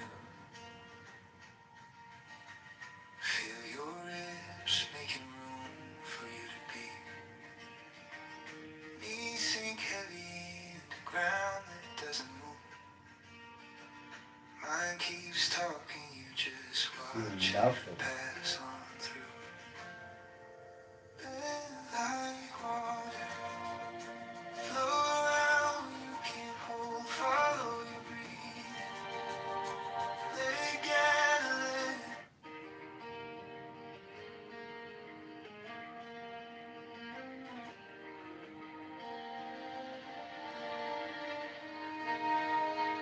Inhale slowly, count it out, 1, 2, 3. Feel your ribs making room for you to be. She's about to be arrested. Knees sink heavy into ground that doesn't move. She's about to be arrested for RICO. Mind keeps talking, you just watch it pass on through. Been like water, flow around, you can't hold. Follow your breathing, let it gather, let it go. Every small distraction, just a wave that rolls on through. Been like water.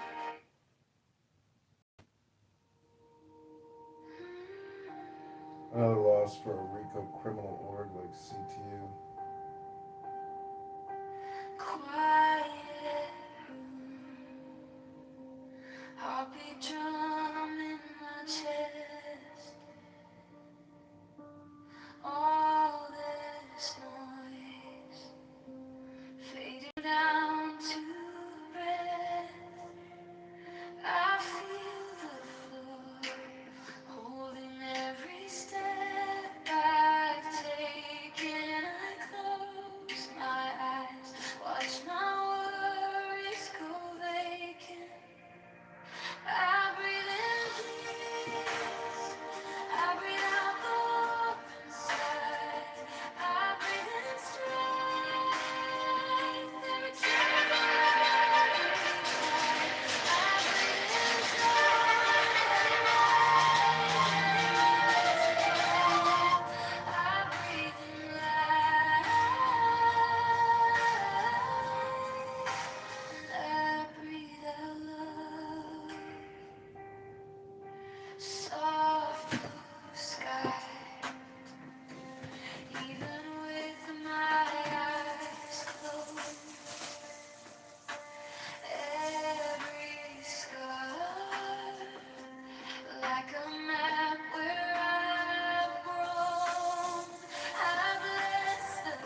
feel the floor, holding every step I've taken. I close my eyes, watch my worries go vacant. I breathe in peace, I breathe out war inside. I breathe in strength, every tremble, every time. I breathe in joy,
quiet in your chest. Let the shaking part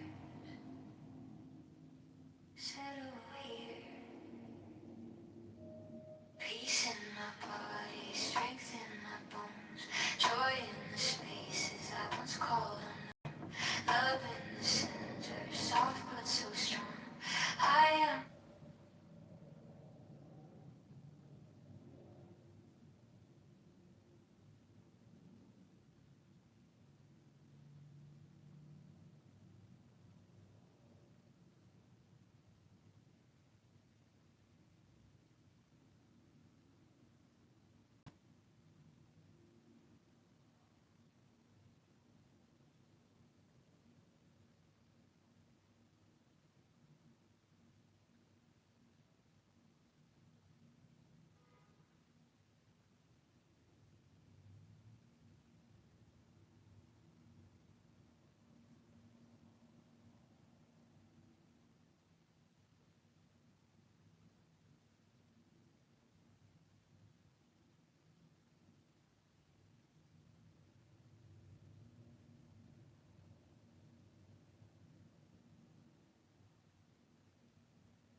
Google that. I didn't tell the patient I didn't know. I just went over there and Googled it, and then I knew exactly what it was. So don't fear, people. Do not fear. If your doctor's sitting there with a blank look on his face, and you come in there with a whole bunch of stuff, he's probably thinking you're like, hold on, I think what you talking about. And they spent one day in science. So they probably got that look on their face because I get it all the time. So that's all I'm gonna say. You guys don't be afraid of your doctors. We, as a black community, brown community, white community, we don't go to our doctors the way we should be anyway for our annual checkups, our annual labs, our annual workups, or whatever. We don't take our medication the way we're supposed to, monitor our vitals and our blood work. So please don't get the fear of going to your physician. As a matter of fact, go more. Go more. Amen. Thank you for the time. That people are fearful to go to their physicians because I told somebody if you incentivize, like a friend of mine is on a plan, they will pay her so much money. I don't know what it is, but she gets so much money to go, to have this checkup. Or if you have a colonoscopy, they'll pay you this or whatever. And I told her, I said, okay, but not everyone has this so-called incentivized plan. But it did make me think it would certainly benefit, a lot of Americans if there was ways to help, especially those who are low income. They have these programs, but a lot of them are either being obviously cut or what have you. But yeah, a lot of doctors and things like this, Lisa, you're on point. Don't be fearful either, and all of these other things. I think things will be all right. I don't think either with this, I don't think that AI will necessarily take the place of my doctor. And yes, people do need to stay up to date on their checkups, but a lot of people absolutely cannot afford sometimes even go to a doctor. That was another thing that one of my friends told me. So I don't want anyone thinking that what Lisa said is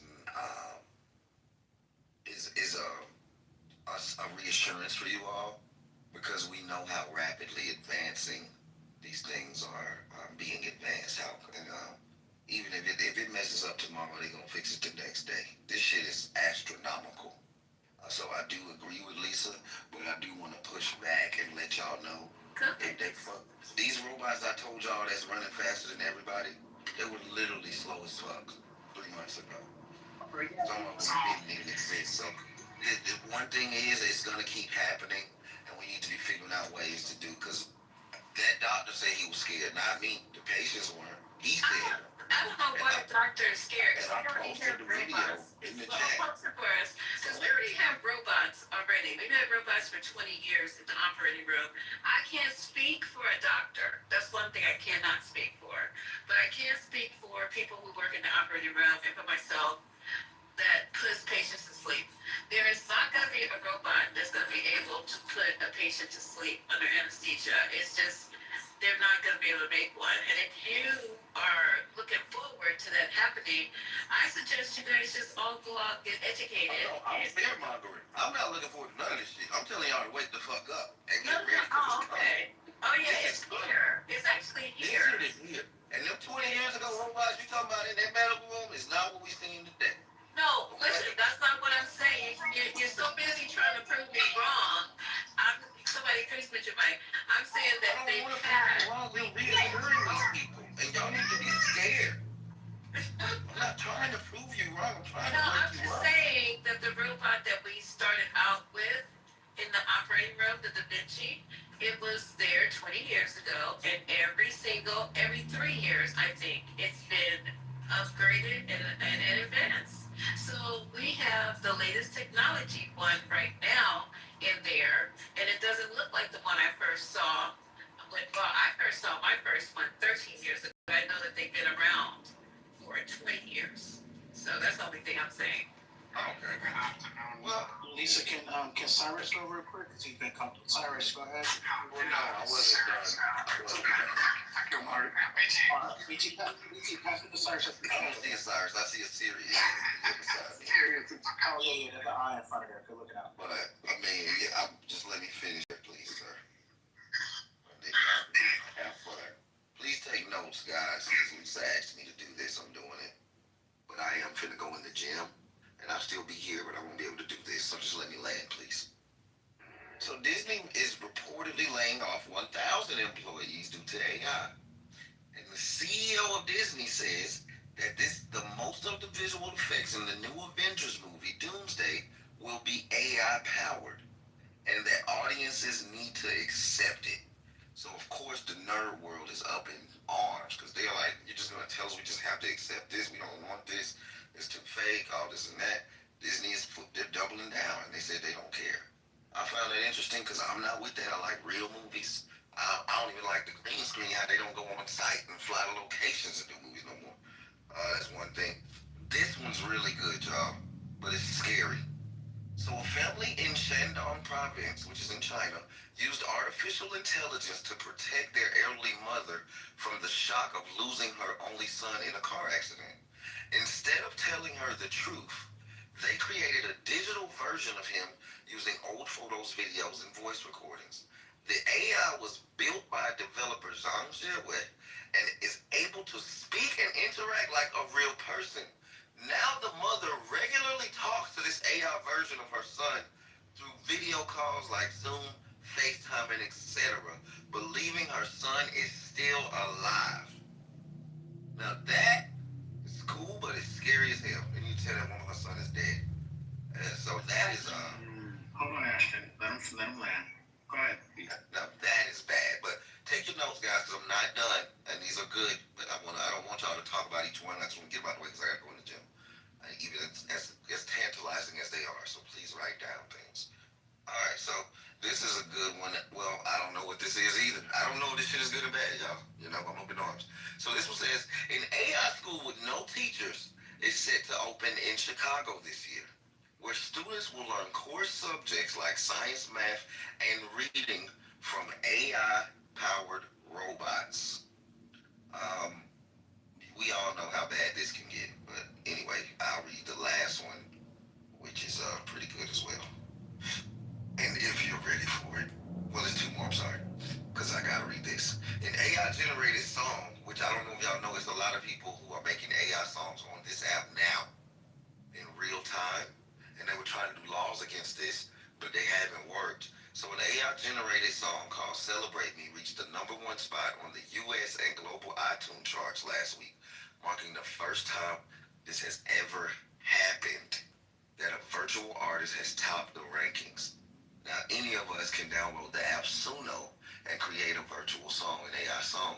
Hint, hint. So if y'all niggas want to make some money, I'm just telling y'all, the AI might be, before they get the law to make this shit illegal. Now, that being said, the last one, this is scary as well. Someone actually connected living human brain cells to an LLM, that's a computer chip. Cortical Labs grew 200,000 neurons on a computer chip, taught them to play the video game Doom, and now they are wiring them into the token selection process of an AI. These are actual brain cells on a computer chip learning in real time with the computer chip. I don't even know how to fathom and explain this to y'all because when I read it an hour ago, I'm still trying to figure this shit out.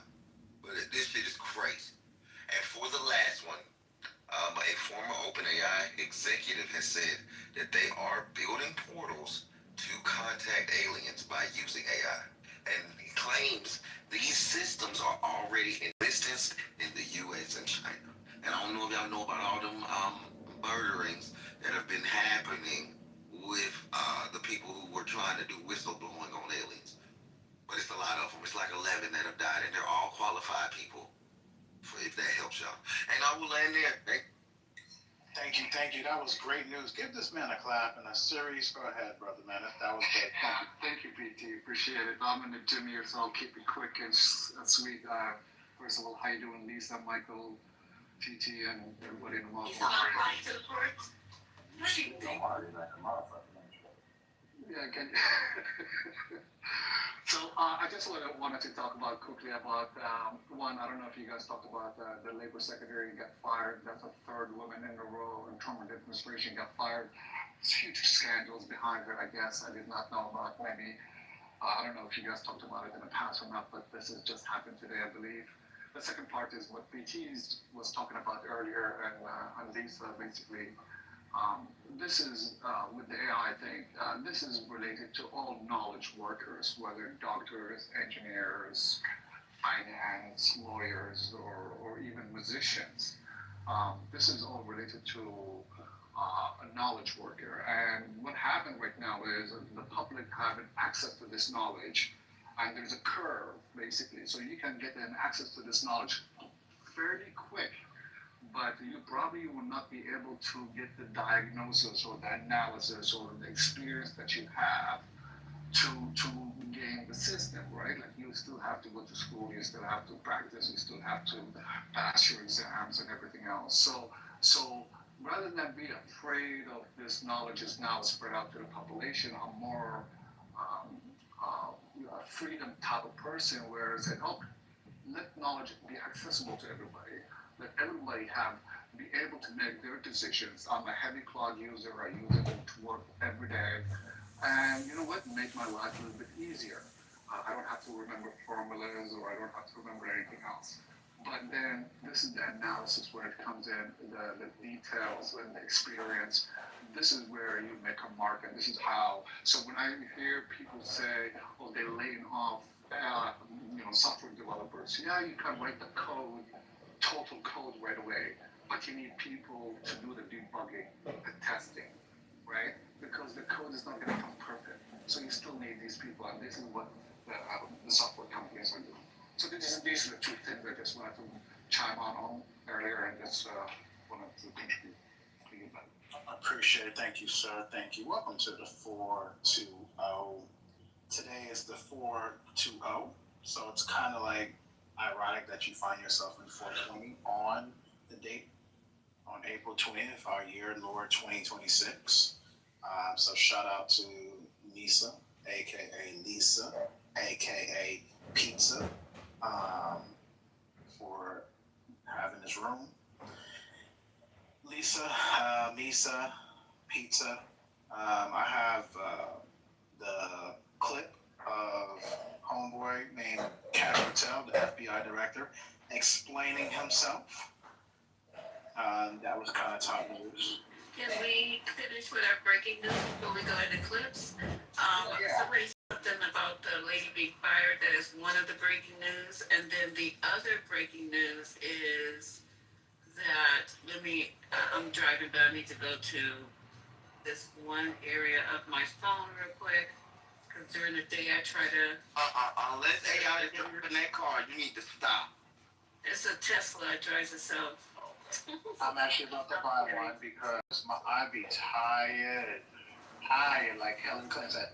Well, no one says the road was long, but They're going to start, a lot of people go to sleep when they're driving a Tesla. But anyway, Trump's family, I don't know, I heard this over in Gary Bumgarden's room, but I didn't know. I knew that they were profiting off the war.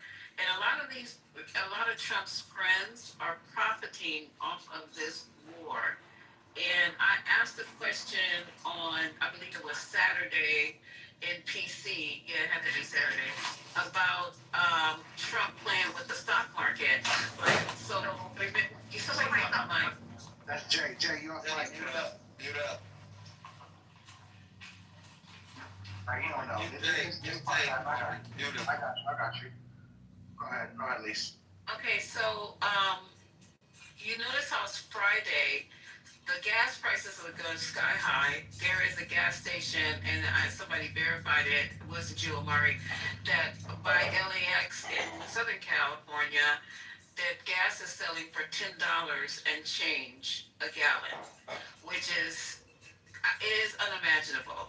But anywho, Friday. Go ahead, Lisa.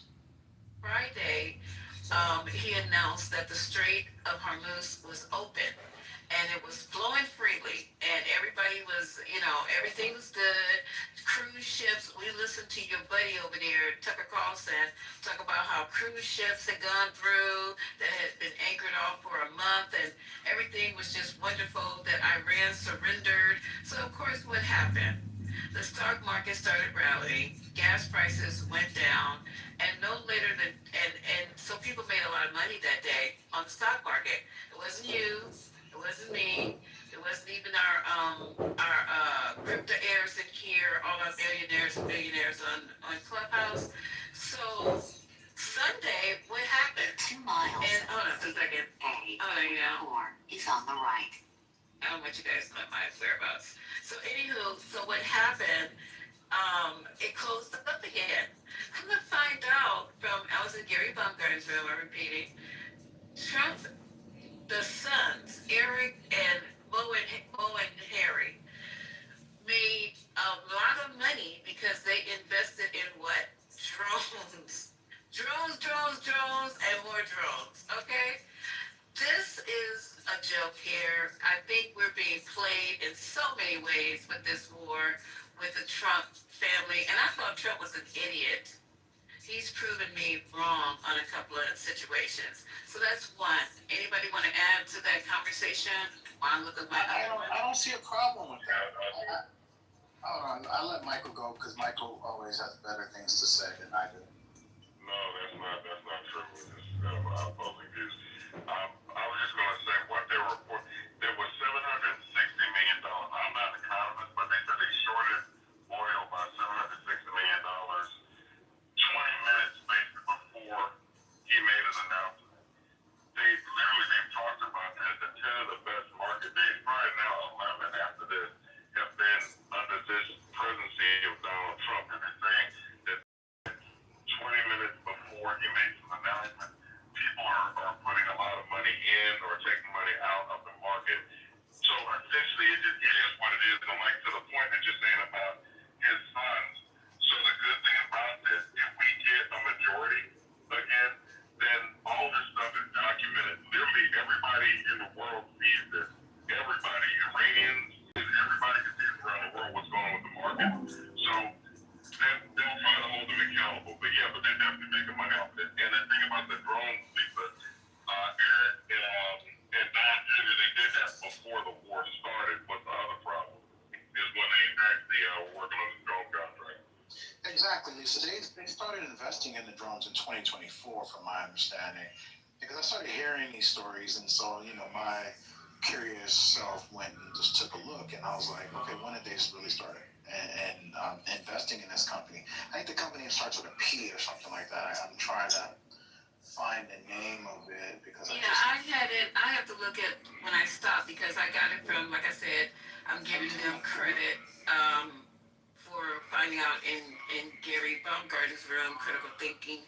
But I got the name. I actually typed it into my phone.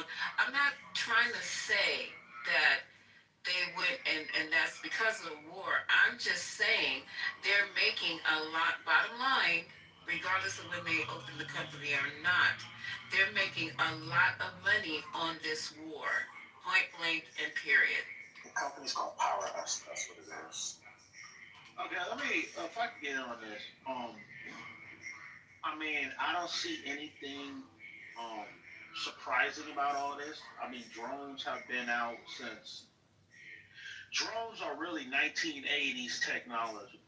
Okay, they've been out since the 1980s. They used them in they used drone swarms in the first Gulf War. Okay, in 1991. So they're nothing new. Okay, this is nothing. There's nothing new about drones. People have been investing in drones for decades since I've been alive. Nothing new, sir. We just made a point of a fact that even if I had money in drones, I would say, hey, y'all, I'm making a shitload of money off of this war. That's all I would say. We're just letting everyone know that the poor busted Trumps that went into office broke as fuck are now up in the 1% echelon as billionaires. Keep saying that they were broke. They were not billionaires, sir. Let him land. I'm sorry, I interrupted someone. Let him land. I apologize. Interrupt him Yeah. Well, you gotta let me land though. I mean, I think it was my understanding that I don't think Trump ever was a billionaire. I think he was definitely a real estate mogul. I think he was definitely a millionaire. But I don't think he was ever a billionaire in the first place.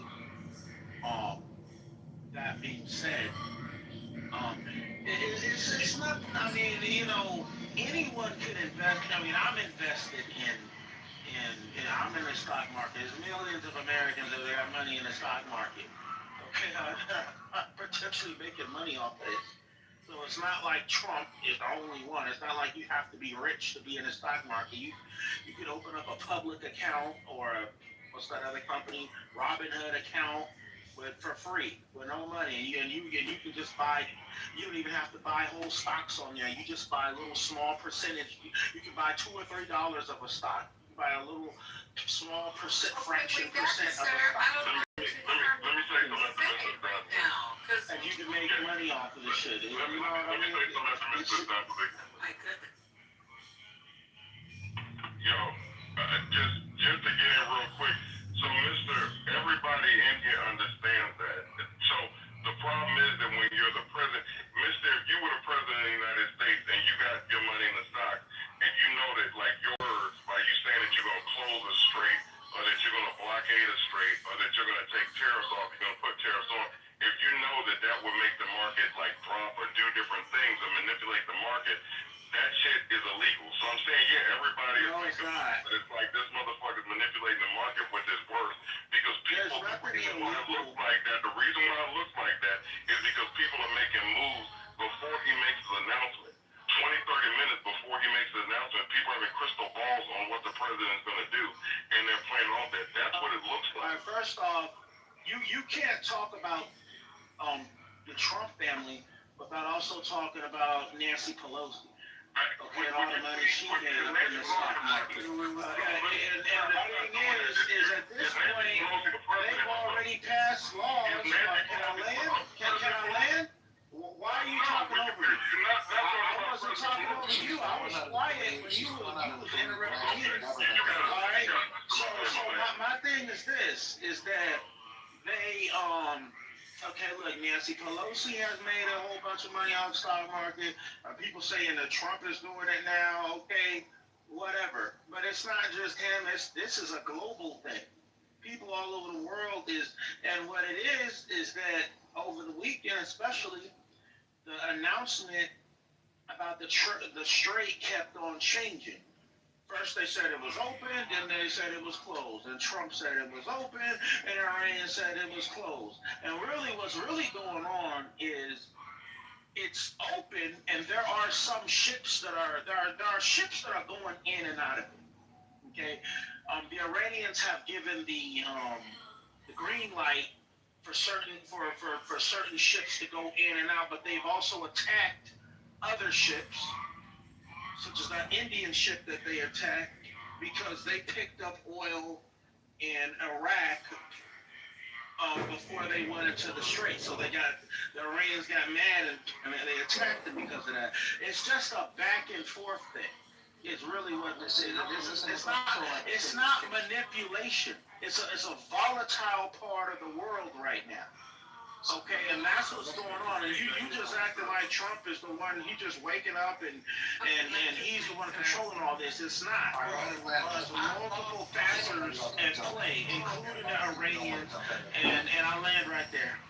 Okay, Michael, you're up. You're next, Michael. Please finish your statement. Your thought. People start talking about this bullshit, and I'm not saying, Mr. You good. It's ignorant to say that Donald Trump, what he's doing is not affecting the president of the United States. His words carry weight. Like when he said the thing about killing a whole civilization, people around the world were worried about nuclear war. The man definitely is clearly manipulating the markets. Looking at during his presidency, like they say, the 10 best days in the history of the market have occurred during his presidency. So I'm saying if we can't see eye to eye on that, I'm just saying you got it. I'm not gonna go back and forth with you. We're good. Well, no, I'm gonna push back. He don't got it with me. Wait, hold up, sir. Hold up, sir. We're gonna let we have a lot of people on the stage. I need to respond to what he said. I will let you. Okay. What the heck is going on right now?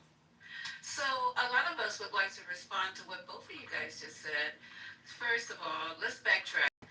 Welcome to the 420. This is not the romper room, it's not Reading Rainbow, and it's not Jeffrey the Giraffe.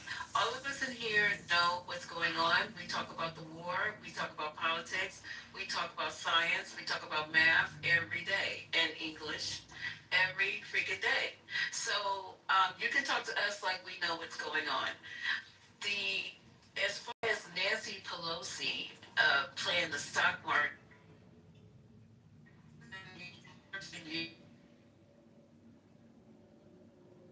You find the first, second, and third focus in on her, and that's the only one name that you know to use as an example. But everybody, so you say, play the stock market. That's not the problem. The problem is when you have president in front of your name and you start manipulating the stock market by putting information out Friday at 4:55, so the stock market can just go crazy. Nancy Pelosi has never put anything out as Speaker of the House, nor she that would affect the stock market. Thank you, and I land. Who's the next speaker? It can't be at 4:55, but the stock market closes at 1. So it had to be earlier than that, just for the record. Go ahead, who's next? The stock market closes actually at 4. The stock market doesn't close at 1? What the fuck are you talking about? That's okay. Everybody doesn't have to know all of those details. In California. It's actually on the East Coast. It closes at 4 on the market, but that's not important. That's real-time trading hours. Wait. What time? We're talking about intraday trading versus extra-day. No one is talking about that. They're talking about Wall Street. When the closing bell goes. It is Wall Street. Y'all playing me like I'm Willie Ludlow. Don't do that. You are Willie Ludlow. I'm not Willie Ludlow. You're embarrassing yourself, Amari, okay? We tried to glaze over that, but... Don't be glazing on nothing about when it comes to me. Glaze on these ladies. Don't glaze on your boy. Let's move forward. Okay, do we have any other breaking news before Amari starts playing clips? I had clip more. I thought we were doing responses. Did you? Oh, well, go ahead, sir. Go respond. I thought you were done. Thank you. News that I had, to answer your question, was pray for the family of those kids. They were all killed. 8 kids. Yeah, that's on my list. That's on the list to talk about. And thank you for reminding me. But go ahead and tell us, Ashton, and then let that gentleman respond to the same question we've been talking about.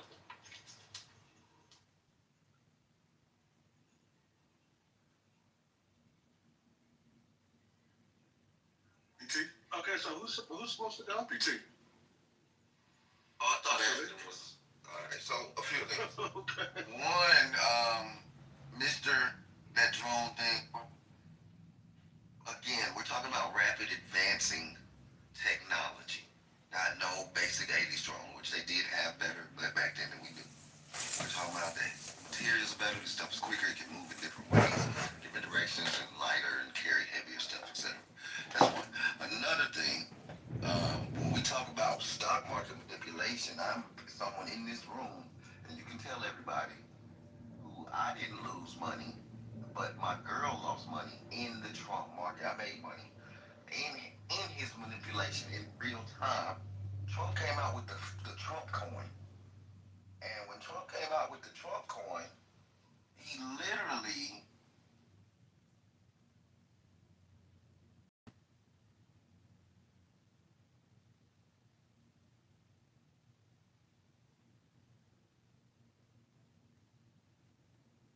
himself to his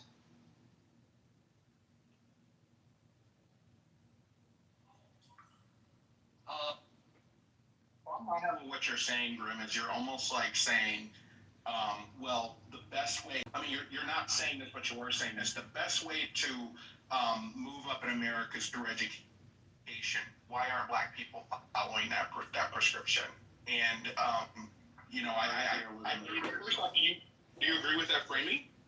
You guys should look into race realism if that's a serious question. That'll answer all your questions. Give me a second. Guys, I'm in my backyard now and I'm gonna start working out. I'm gonna try to talk to you at the same time, but JL, I like to use very plain language when I talk, and I like to boil things down to their very essence. It's just one of the things I like to do.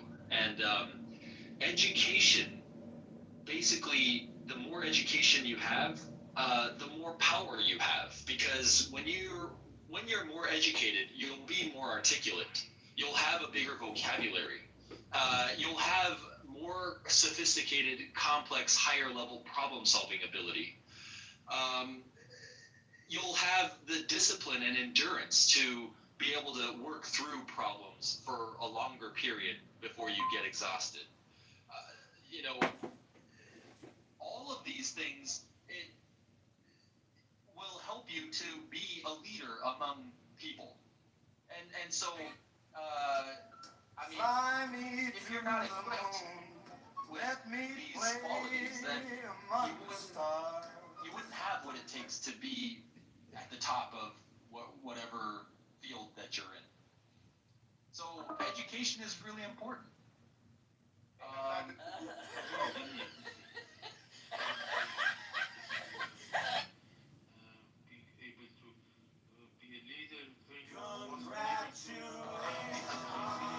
Possible to be able to support moving towards the direction that you want.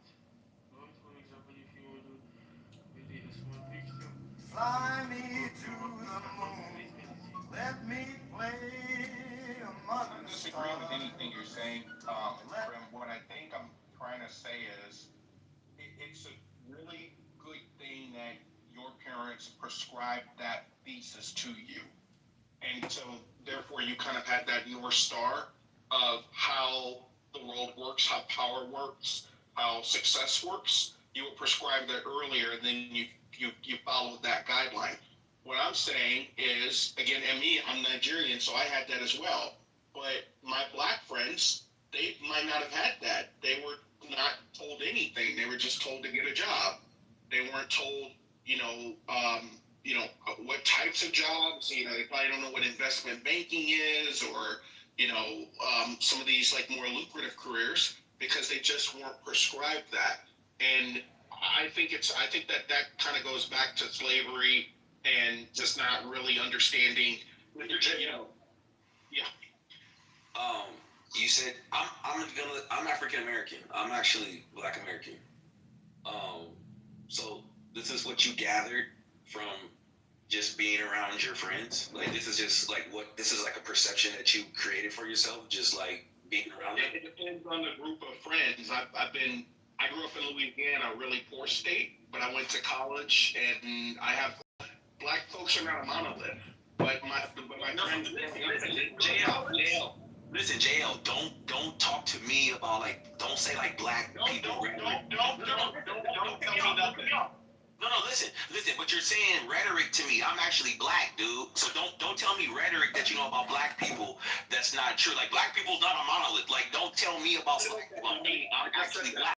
So you gotta up your vocabulary. So JL, what tribe are you from? Don't worry about it, man. We done.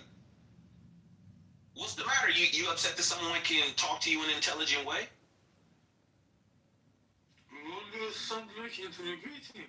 You're no position to do this. What happened? I missed it. Yeah, I was just trying to engage this dude intellectually, and then he got upset because he wants to spew rhetoric. Well, look,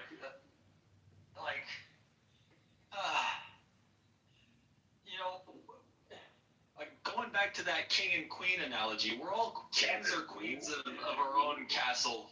We all came together to sit at the same table to talk to one another.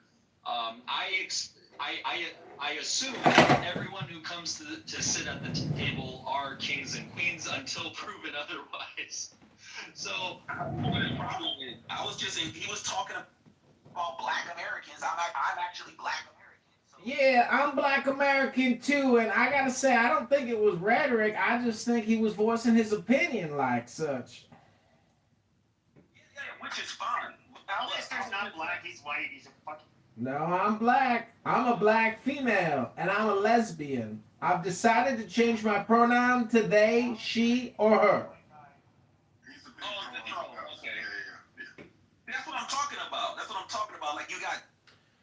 That's what I'm talking about. That you actually ain't got nothing to say. You got no point to make. You just wanted to interrupt JL. That's my point. Hello? But you're a troll. So Oh, I ain't a troll. I'm a man with a cell phone in his hand. It's just your opinion that I'm a troll. And when Pepper says that I'm a white man and I am, I'm not. I'm a black woman and I'm a lesbian and I'm complete. Wait, okay, so you just said that you was a man, but I mean, I think I recognize your voice. I think I recognize your voice, Night King. You're very difficult to kill on the battlefield.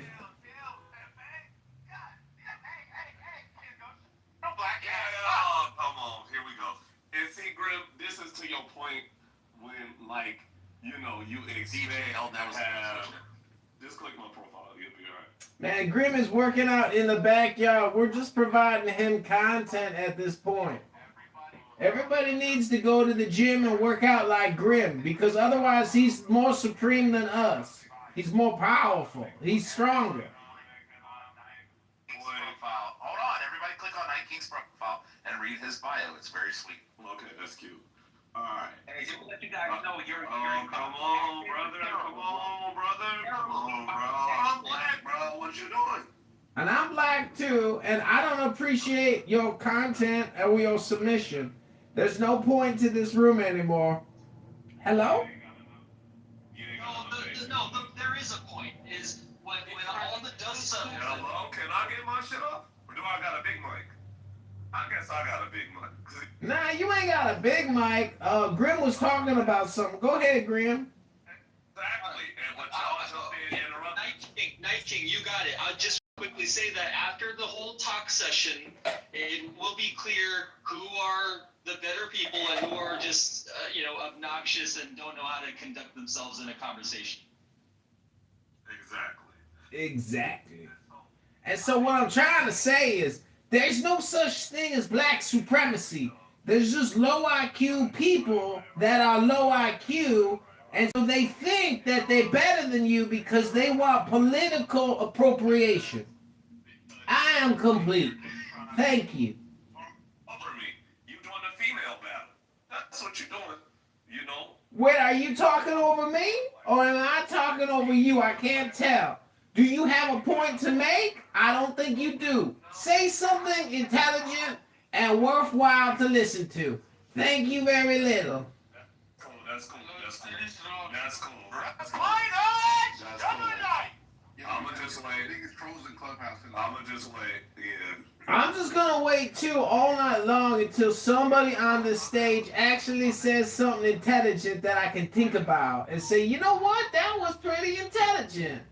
Hello? King's profile. I know you keep cutting it off. Amazing in his bio. I know that's cool. What does it say in his profile? I looked at it, but it don't really say nothing intelligent. It's just like some gibberish. Hello? Alistair, come on. All right. And both of the trolls are Jewish. Oh, if you were one. Both of the trolls are Jewish. What does that got to do with trolling or being Jewish? Othello is actually gay. I'm 100% sure that this man is gay. And LGBTQ's okay. I don't care how you want to orgasm. That's your choice. Ain't no such thing as a troll. You the troll. If you call somebody else a troll, you the troll. You the troll. That's called Troll Projection 101. Troll Projection 101. I have a question for Grim. Okay, but I will say, Grim. What do you know about black supremacy? That's my question. Y'all's here. I'm learning more and more every day I'm on this app. Now, Alistair, I want to let you know that I really try not to mute or kick people out. Like, I try to act like a guest. He will kick you out because you're being a dirty kike, Alistair, is what he's saying. I try to act like a guest like everyone else in the room. But if you get me to have to silence you, that's pretty shameful. Because I really don't do that.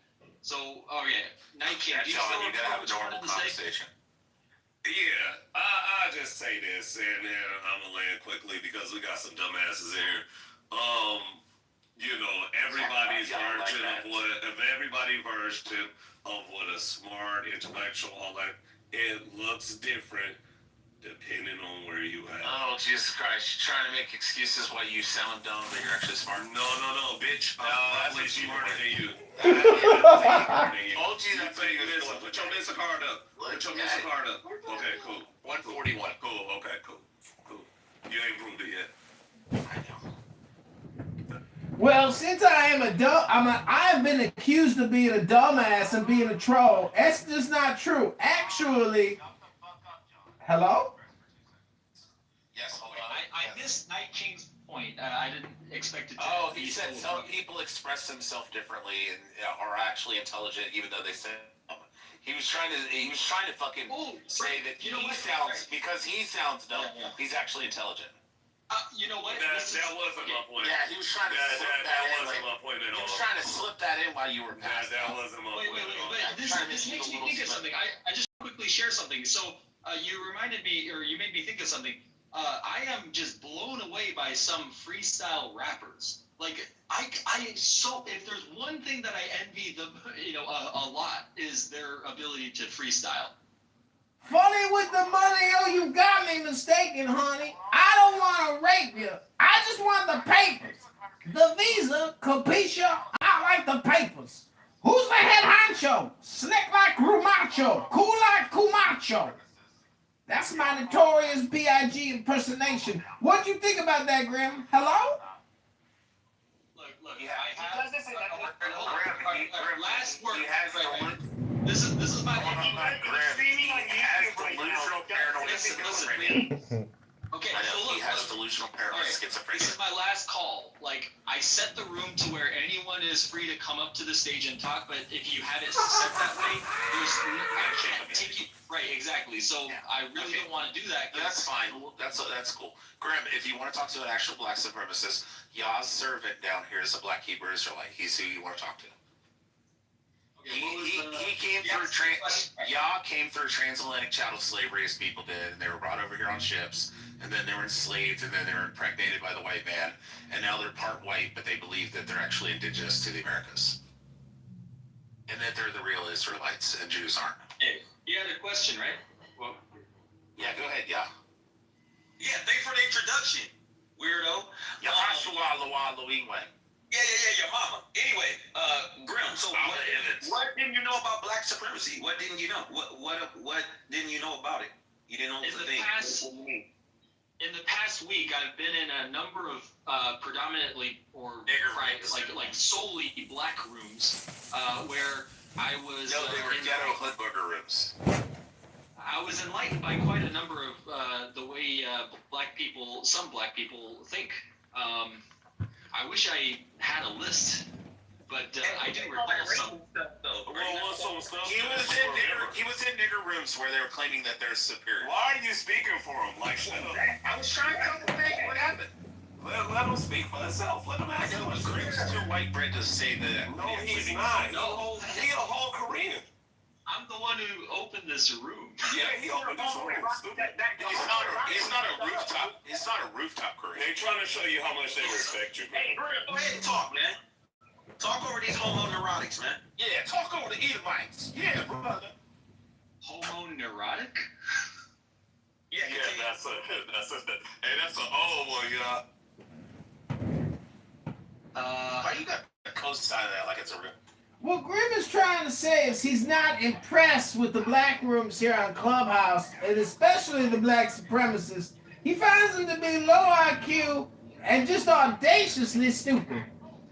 Racist and they're low IQ because they go hand in hand together. If you were racist, you're obviously low IQ and not very well learning. You didn't read enough books about the Holy Spirit, and you haven't transcended above your racial identity. It's called your persona. It's not black. You a spirit. You a soul. Something special about you. But what's special about you is not that you black. What's special about you is that you got a soul. Hello? What's wrong, Grim? Alistair, the hieroglyphs in your fucking book are all white.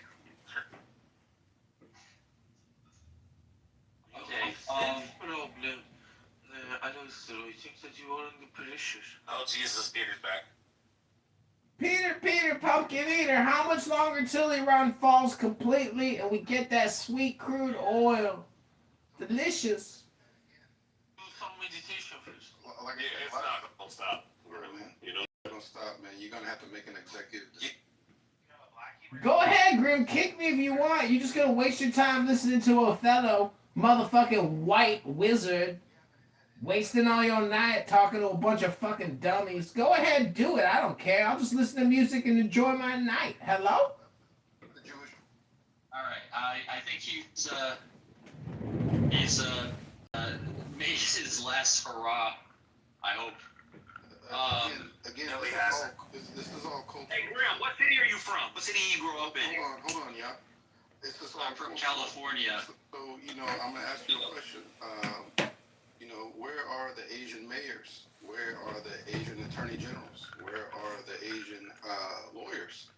Where are you know what I'm saying? So They're out there. They're interspersed, but compared to everyone else, they're far and few in between. Like I cited, there are only 15 million Asians in America. So. And just like your relationship, right? Cambodians, what they open donut shops, right? The Chinese, they tend to open up nail salons. And Koreans on the